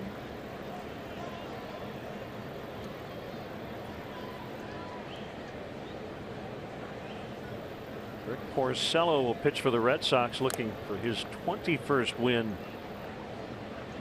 Later, that'll be against Baltimore. Madison Bumgarner will start this afternoon for the Giants. Clayton Kershaw will make his Yankee Stadium debut. Pitching for the Dodgers, 2nd start back from the disabled list.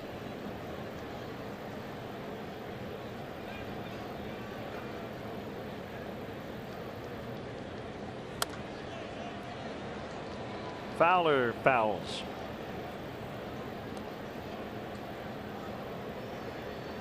You know whose birthday it is today? Whose birthday is it today? David Bell. Oh, it is. Cardinal 44 bench coach. 44. Yep. Former Cubs coach and possibly a future major league manager.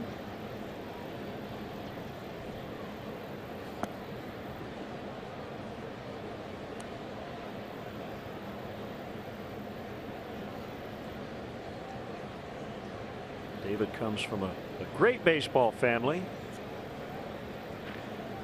Son of Buddy, grandson of Gus. Both all-stars in their day. Brother Mike. That's a base hit for Fowler.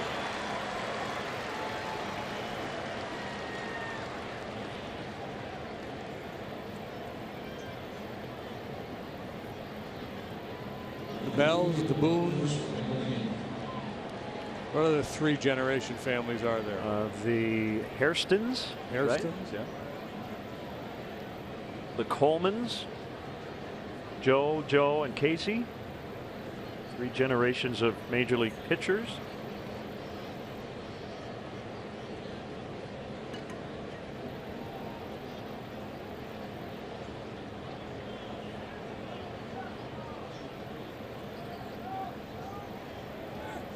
Runner goes, and a liner to Carpenter. That will turn into a 3 unassisted double play to end the inning.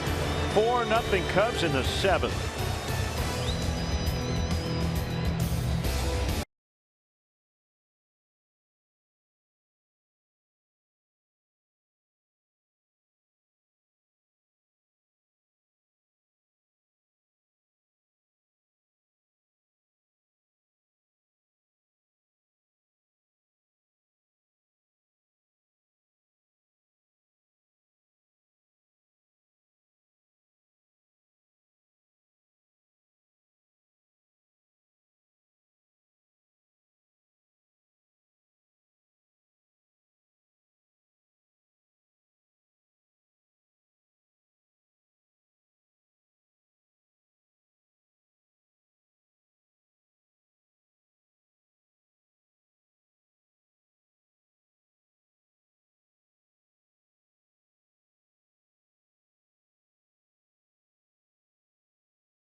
Reynolds wrap-up report. John Lester has been brilliant yet again today. 6 innings of shutout baseball. David Ross having a big day at the plate and behind the plate. Anthony Rizzo has gone deep. 4th time on the road trip for Anthony. Hit 3 in Milwaukee, including 2 in 1 game.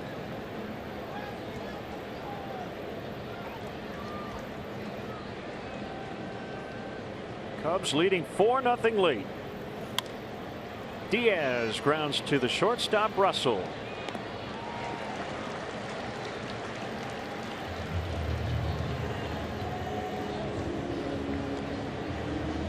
So you win today, then you go home knowing if you win tomorrow night, it's all over. Yeah, that's what you want to do. Be able to decide it on the field, and otherwise you have to wait. The Cardinals playing a late game out in San Francisco. Yeah, when the magic number is at 1, you've clinched a tie, but that's just technicality at this point with well over 2 weeks to go. But yeah, you'd rather clinch it with a win. Cardinals playing late in San Francisco tomorrow night, so you could sit around in the clubhouse until midnight and wait, but yeah, you'd rather just win and celebrate with the fans at Wrigley.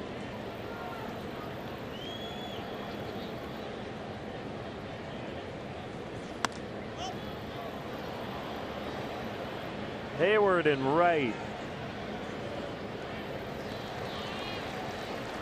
Keller Graduate School of Management league leaders.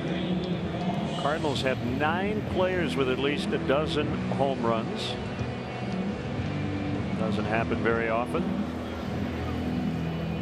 but when it does, it's usually Cardinals and Reds. Okay, can you name the 9 1958 Giants that had at least 12 home runs? Do you have all 9? I don't have any.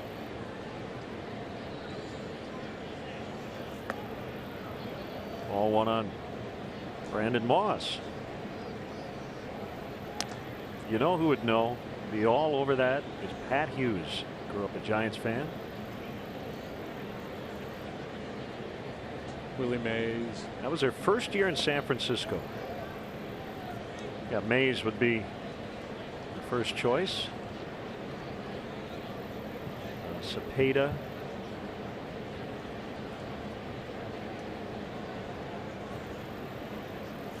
I have the list. You want it? No. Willie Mays, Orlando Cepeda, Darrell Spencer, Bob Schmidt, Willie Kirkland, Leon Wagner, Jim Davenport, Hank Sauer, and Ray Jablonski.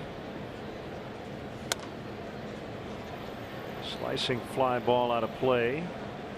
And Hank Sauer spent most of his career as a Cub, at least half of his career, 7 out of his 15 seasons. Finished up with the Giants.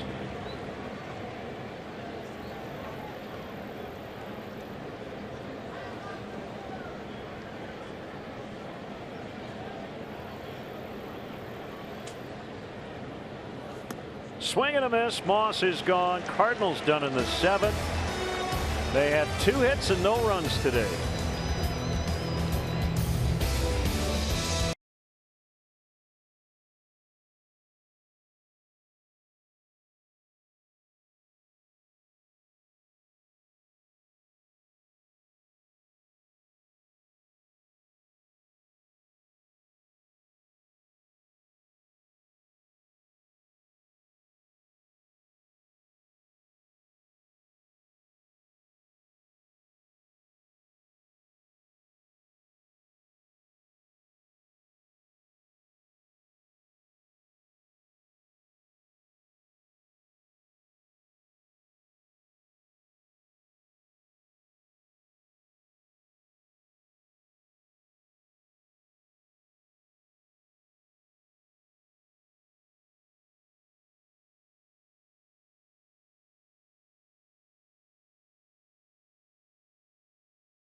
By Lakeside Bank. Lakeside Bank, it's about time.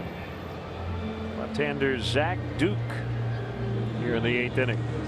The veteran 2-1 with an ERA of 2, 71 appearances this year. Both of those coming with the White Sox. 18 times he has pitched for St. Louis. And our Mercedes-Benz drive of the game. The old frozen rope off the bat of Anthony Rizzo, his 30th of the season. David Ross earlier hit a 2-run shot. Yeah, and it's interesting because you've seen Anthony sometimes in hitters counts 3-0, 3-1. You know, take that big leg kick and really try to load up. That was an 0-2 pitch, and that was just about being quick. Just a quick short stroke to that fastball.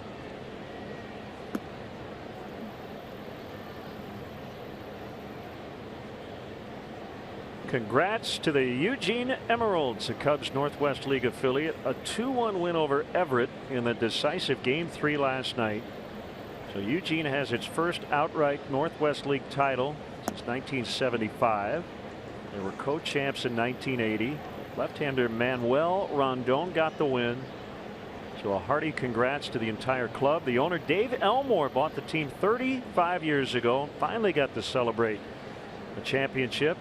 Jesus Feliciano, their manager. Alan Benavides, general manager. They've had the best record in the league.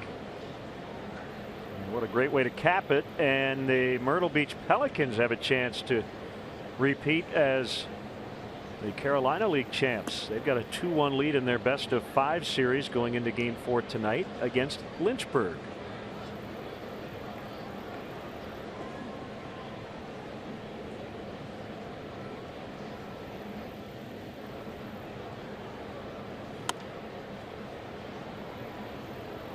Time now for the Jeep Out of Town scoreboard. See your Jeep dealer today. Experience the freedom that comes with legendary capability. Rays did beat the Jays 8-1. Padres and Giants just getting started. Sharply hit on the ground, backhanded play, Colton Wong, and he'll get Rizzo. That Giants Padres season series has been interesting. The Giants won the first 12. The Padres have won the last 5 between those two clubs, something to that effect. And a heartbreaker last night for the Giants as they gave it up late. They got shimped.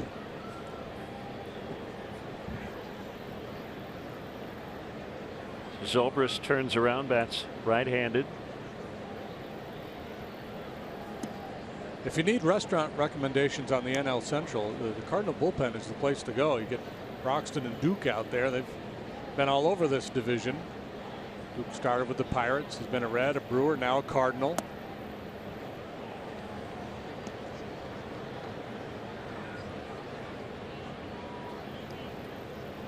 Broxton's been a Red, a Brewer, a Cardinal.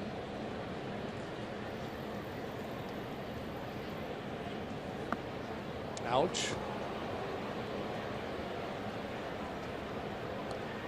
So Zobrist gets hit by the 0-2. Where did it get him? On top of the foot, I think. Yeah. Let's take a look at tomorrow's starting pitchers, brought to you by Subaru. It's a 4-game series upcoming with the Milwaukee Brewers. Game 1 tomorrow night. Jimmy Nelson for Milwaukee, 7-14 with a 4.42, and Mike Montgomery's done good work since joining the Cubs. He'll take the ball tomorrow night with a 1-1 record and a 3.67 earned run average.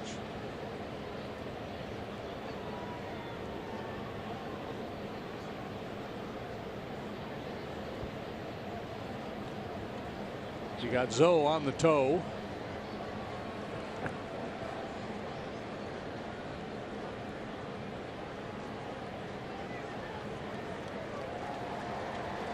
By the way, one movie recommendation if you're looking for a VHS to rent at your local video store for a day or two this weekend. Yeah. Mentioned the Northwest League. Eugene Emeralds were the champs. The Battered Bastards of Baseball, about the independently owned Portland Mavericks back in the 1970s. One of my favorite baseball movies. Kurt Russell, very prevalent in the film, but it's mainly about his dad. So check it out. Yeah, that was a very, very entertaining documentary. Bing Russell, former minor league player and TV actor. I think he was in like every episode of Bonanza. Was it Bonanza? Gunslinger? I knew it was one of those old westerns. Played the sheriff, maybe? Or? Yes, sounds right. Anyway, you like baseball, even if you don't. Although if you don't like baseball, you probably wouldn't be watching us right now.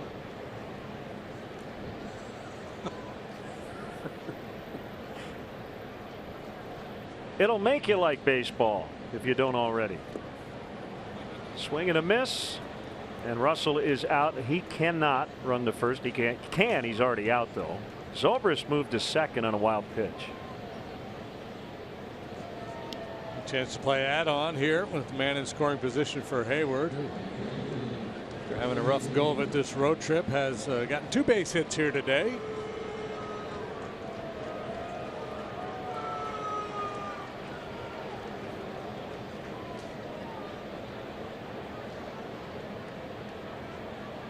Bluebirds voicing their displeasure. Got a pretty quiet crowd here this afternoon, though, the way Lester has shackled the Cardinal lineup.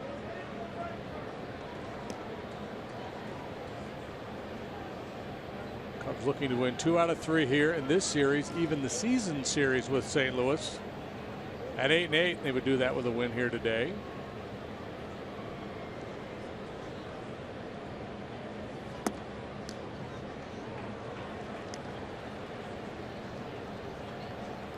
Cardinals with a tough road ahead of them.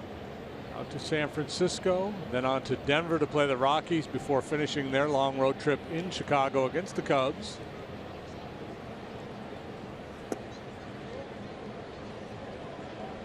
Meanwhile, the Mets got a whole lot of Braves and Phillies remaining on their schedule. Miguel Sokolovich up in the Cardinal bullpen.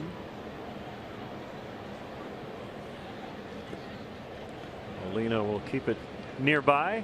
By the way, tangentially related to our earlier conversation. You know all those old VHS tapes that you threw out 10 years ago? A copy of Body Heat. In about 10 years, that's going to be worth like hundreds of dollars because we're now back into vinyl. I'm starting to see the cassette tape come back into vogue. Tape coming back? Mixtapes.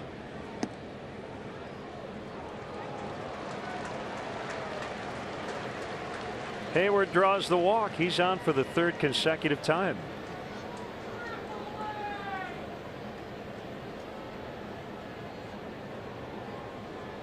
That is the first walk issued by Cardinal pitching today.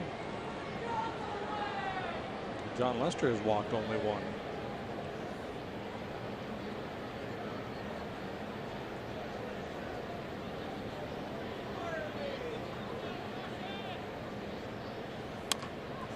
Bounce towards second, and that'll take Colton Wong right to the bag, and the inning is over. It's late in the 8th. Cubs lead 4-0.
Time for our Hyundai Player of the Game, and a couple of good choices.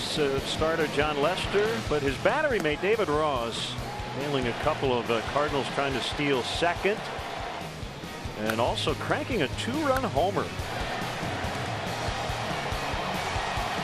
Yeah, it's been an impressive show for this battery. Ross doing his thing, and John Lester pitching shutout baseball.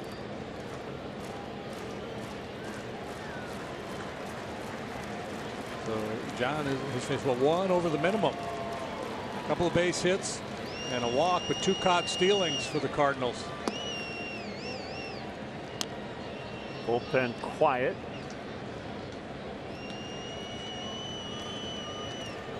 As Lester works here in the 8th inning.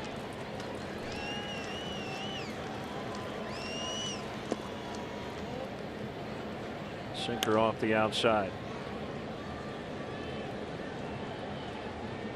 Cardinals are a pretty good comeback team. They have 11 wins this year. And trailing late.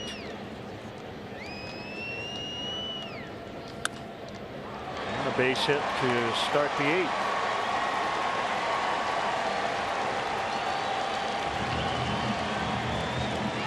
Have all that firepower, hit as many home runs as they do. That gives them the ability to come back. As we look at John's last 4 road starts, including today, is brilliant.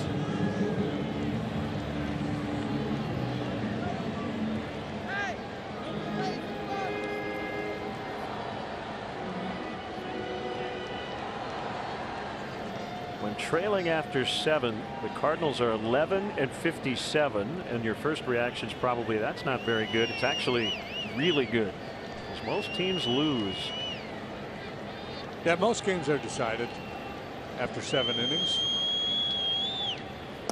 That's why everybody talks so much about making starting pitchers work so you can get them out of the game in the 5th and 6th, get into that long relief, middle relief group, and not have to deal with the likes of Rondon and Chapman.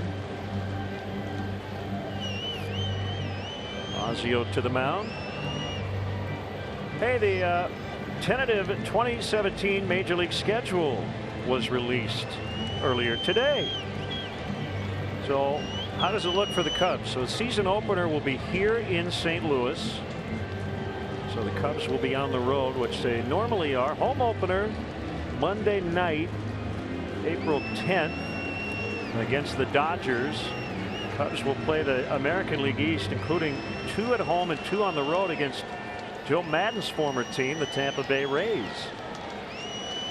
And what I'm really happy about, JD, is I finally get to go to Camden Yards. You've never been? I have never been. It's the only ballpark I haven't been to. The Cubs will open the second half with a trip to Baltimore and Atlanta in mid-July. Yeah. So I will not pack a long sleeve shirt for that trip. It'll be hot. Nice aquarium there. You get yourself some crab cakes. 2-1 on Jerko. Go by Edgar Allan Poe's house.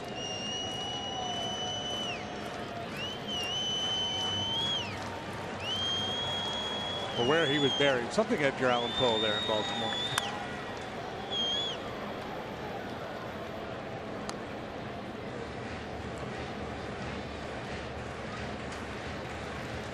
Jerko's had quite a year for the Cardinals. Big time numbers in the power department, especially since the All-Star break for the year. He's hit 26. Tied for their club lead. A resurgent year for him. He'd been trending downward the last couple of seasons in San Diego, although better in the second half of last year. He strikes out.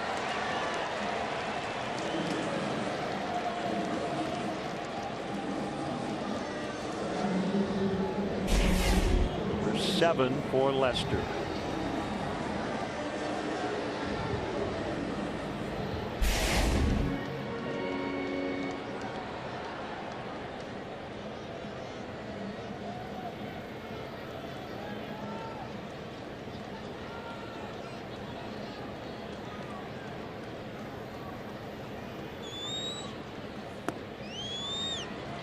Swinging strike 1.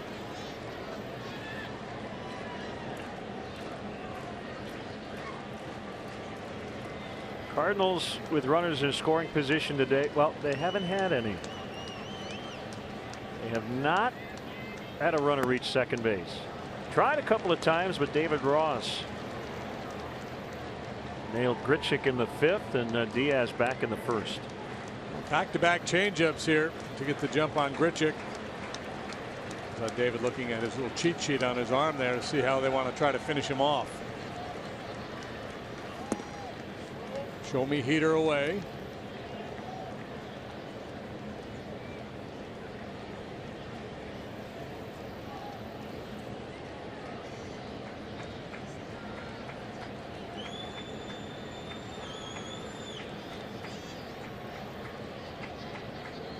Pitch number 100 is a called strike 3. A little bit better than the last. Kerwin Danley calls the outside corner fastball for Lester. Strikeouts coming more frequently here later in the ball game for John. And Rossi set up off that outside edge. It's just good work. Sets that target right on the outside corner. It's a little bit off the plate, but they are able to influence Danley with the setup and the quality of the pitch.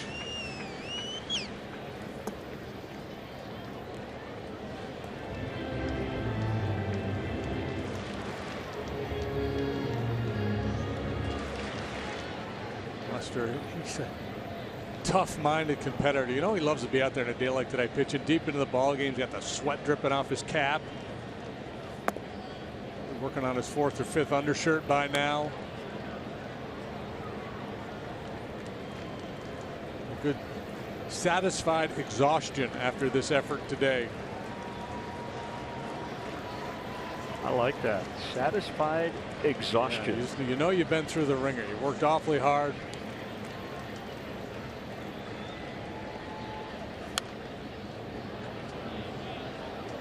Come out of the game, you throw the ice pack on the elbow and the shoulder. Grab a cold beverage, sit back and go, yeah, that's what it's all about. And I know your ritual was a big piece of banana cream pie. For years, Jerry Risch was the clubhouse man here on the visiting side. He always had nice liverwurst. I always look forward to the liverwurst here. Okay. Yeah. Rizzo, or rather Lester will get it in front of Rizzo, and he'll just take it right to the bag. 4-0 to the ninth.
Ninth inning is brought to you by the all-new 2016 Mazda CX-9. Mazda, driving matters.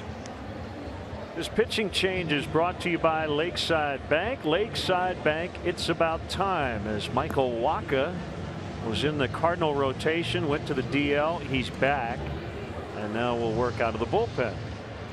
Yeah, Wacha 7-7, 445, and what has been a disappointing year for him, making his 24th appearance. Injury obviously impacting his season. He has not pitched since August 8th. Right shoulder inflammation, the reason he went on the DL. David Ross leads it off. Jorge Soler is on deck to hit for Lester.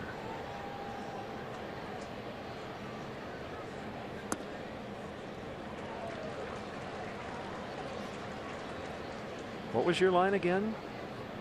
Exhausted. Satisfied exhaustion. Satisfied exhaustion. Whatever it was, it should Yeah. be made into a T-shirt. That should be what you strive for every day. And John Lester has accomplished it a lot. Yeah, you like to feel like you pushed yourself maybe, beyond the norm. Remember there are times, and I don't know that guys experience this much anymore because teams have gotten a lot better and a lot smarter about workload. But I remember being out there and just basically you can't feel your arm. You know, you're tired. The things are buzzing and twinging and tingling, and you're just kind of heaving the ball.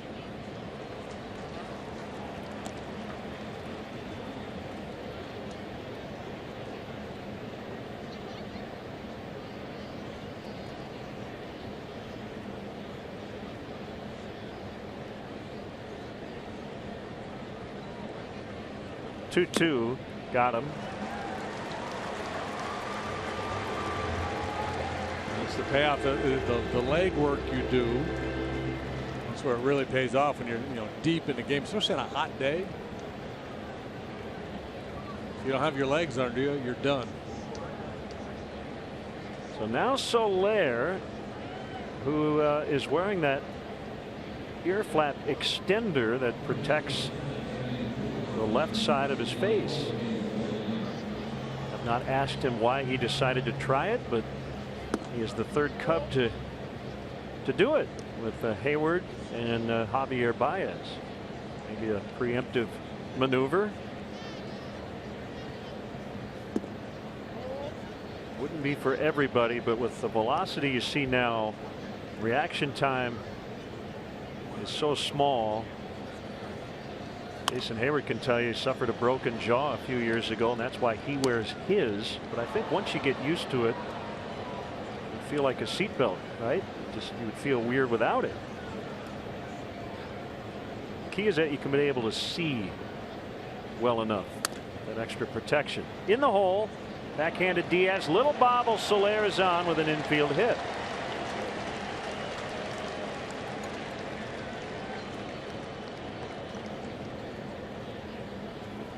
And without the bobble, Diaz is going to have time to make a play there on Soler. Would have been a heck of a play, but he didn't get the handle. There was no play to be made.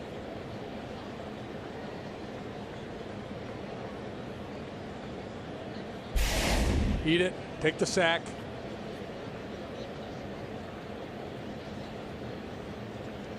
Two more hits for Fowler. So since Friday in Houston, 26 plate appearances, 8 hits, double, triple, 2 homers, 7 walks.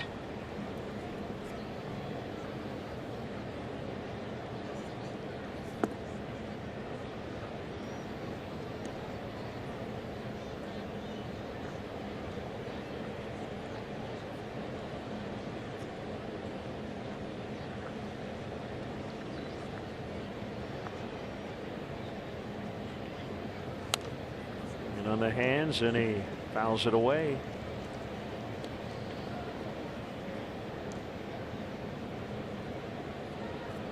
John Lester, with his 8 innings today, has his ERA down to 2.40. He's trailing one guy in the major leagues, his teammate Kyle Hendricks, at 2.03.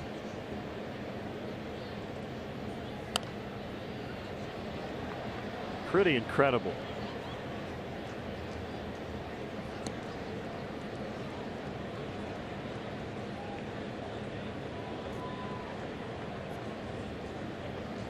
Yeah, the depth of the starting pitching really gives the Cubs an advantage heading into the postseason.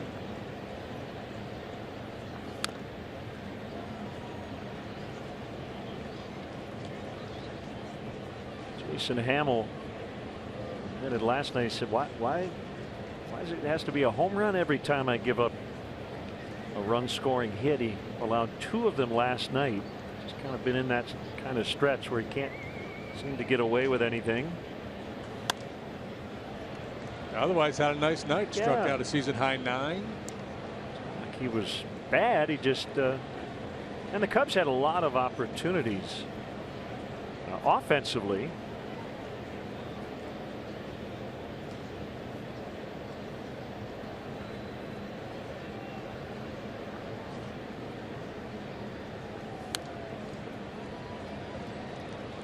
Walker leaning heavily on that fastball here today. He's got a good one. 96, elevated at that time. He's got a real good changeup too. 6'6", 215, first round pick out of Texas A&M in 2012.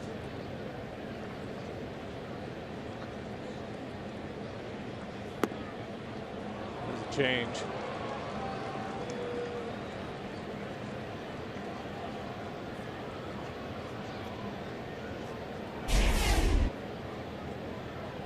Boy, that's a chase pitch for a lot of guys. That's a pretty impressive take there. Full count on Fowler.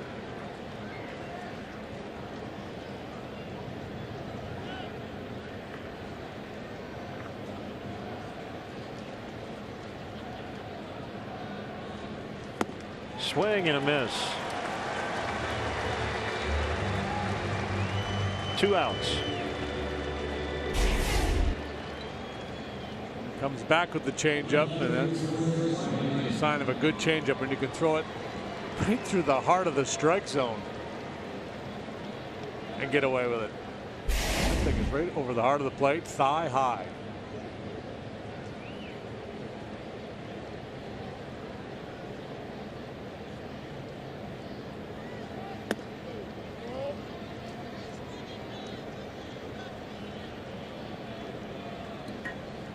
Bryant down to 295. His average up over 300 for a bit recently.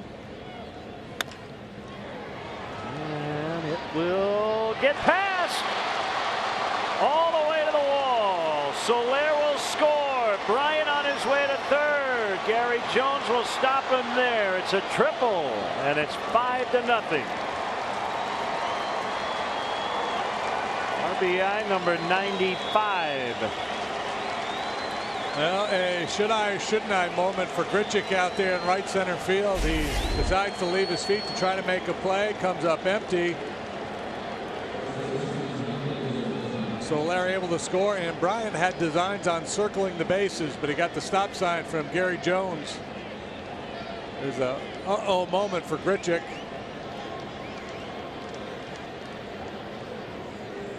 KB really turned on the afterburners.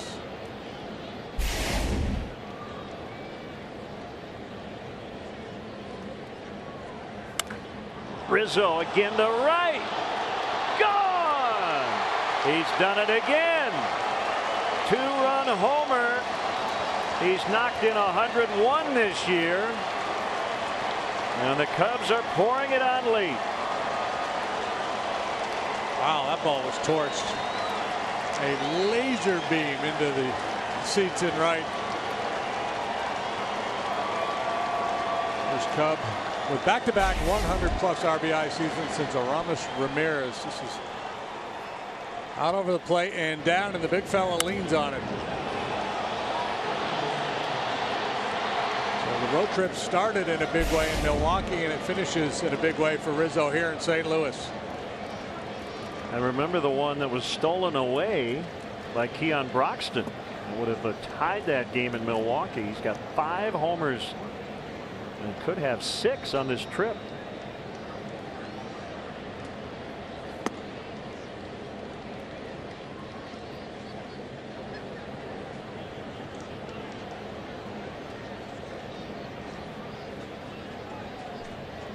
Seven nothing here in the ninth.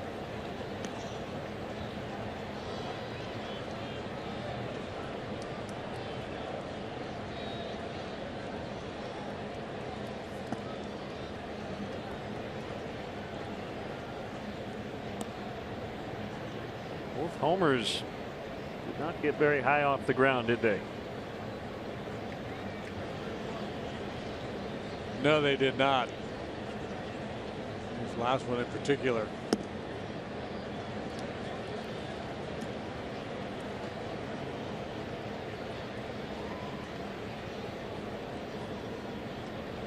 A 110 miles an hour off the bat. Over 400 feet. Zobrist pops it up.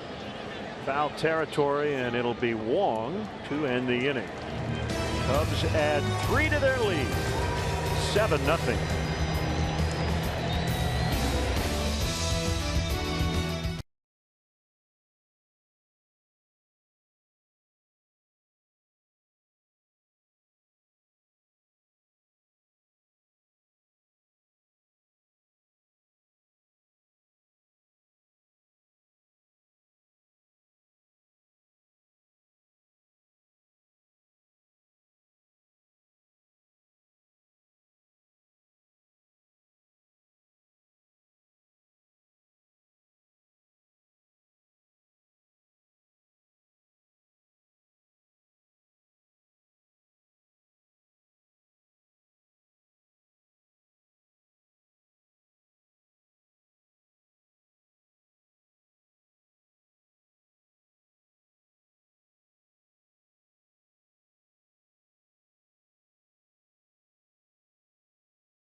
by Lakeside Bank. Lakeside Bank, it's about time.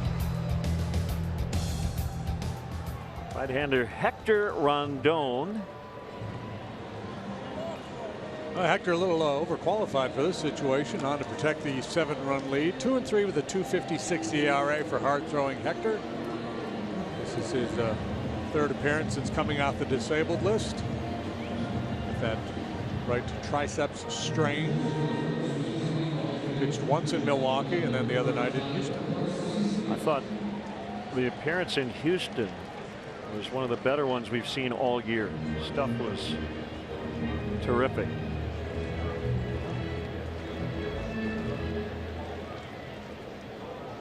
Facing pinch hitter Greg Garcia.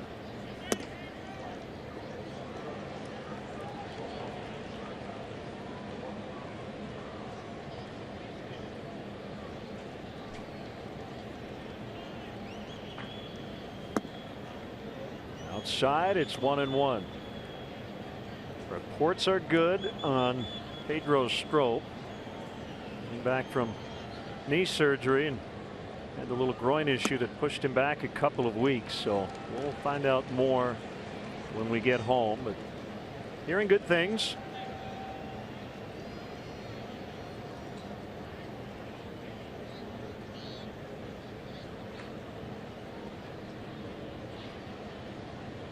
Yeah, I would imagine Pedro's getting pretty anxious to get back in there.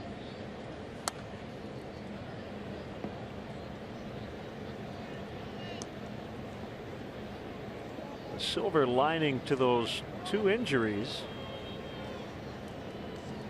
is that some other guys have gotten some looks later in games than they normally would, including Carl Edwards Jr. Justin Grimm's reemergence, I think, has been a big story here in the second half. And Hector and Pedro should be fresh, to use a Joe Madden favorite word, yeah. Getting closer to October. Called strike 3. That was fresh.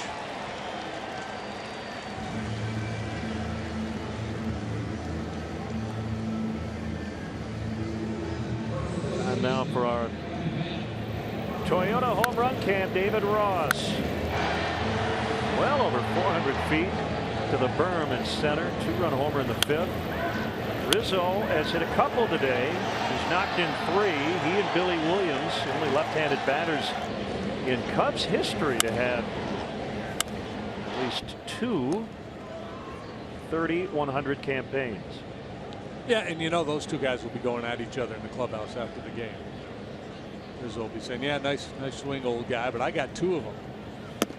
And Rossi will point out, yeah, but I went where the big boys go, out there straightaway center. And on it will go. If you are wondering, the Hall of Famer Billy Williams, 3,100 campaigns in 65, 70 and 72.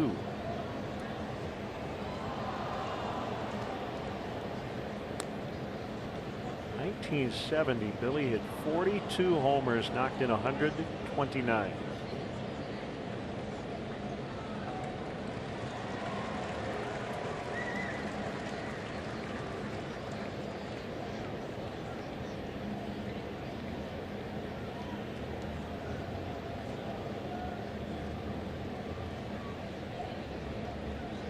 John Lester today, 8 innings, 3 hits, no runs. He walked 1, he struck out 8 through 104 very effective pitches. 2.40 his ERA now.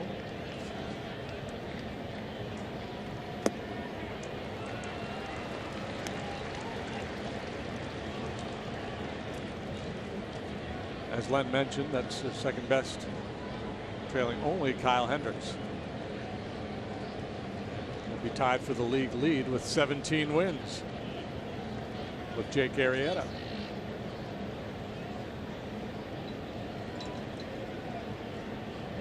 Breaking out the changeup here today. Seen a few of them. Well, it's a good time to play with it. You got a 7-run lead. can be a little more adventurous with the big cushion than you would in a one-run ball game.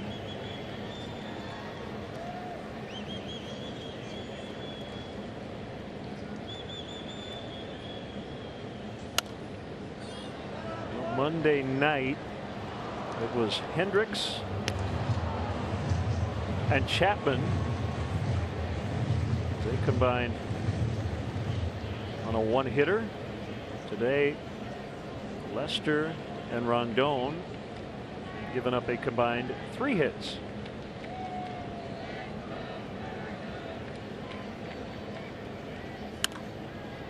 Hooked to right and out of play.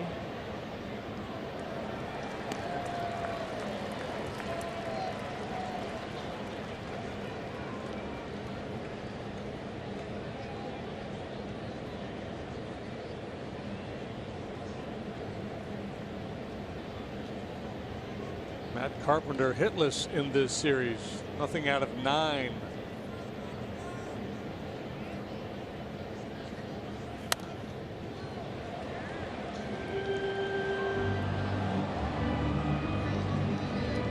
The other thing to note about the peaks and valleys of the Cubs offense, and probably most in baseball, and Cardinal fans I think get frustrated with their team saying they're a bit all or nothing, is just how good pitching is these days.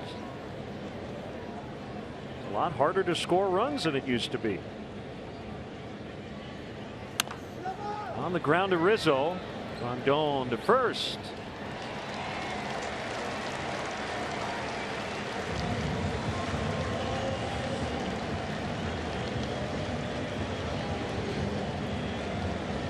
Diaz will not get the at bat. It will be Jeremy Hazelbaker instead.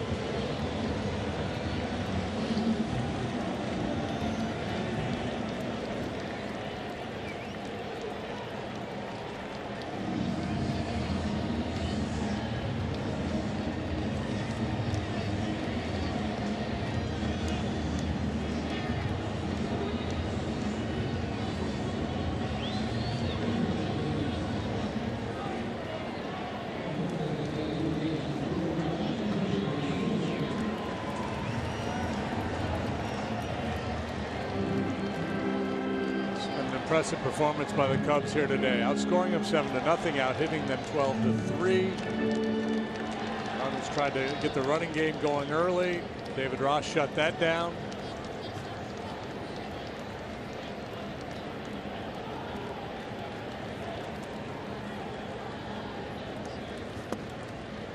That's a strike.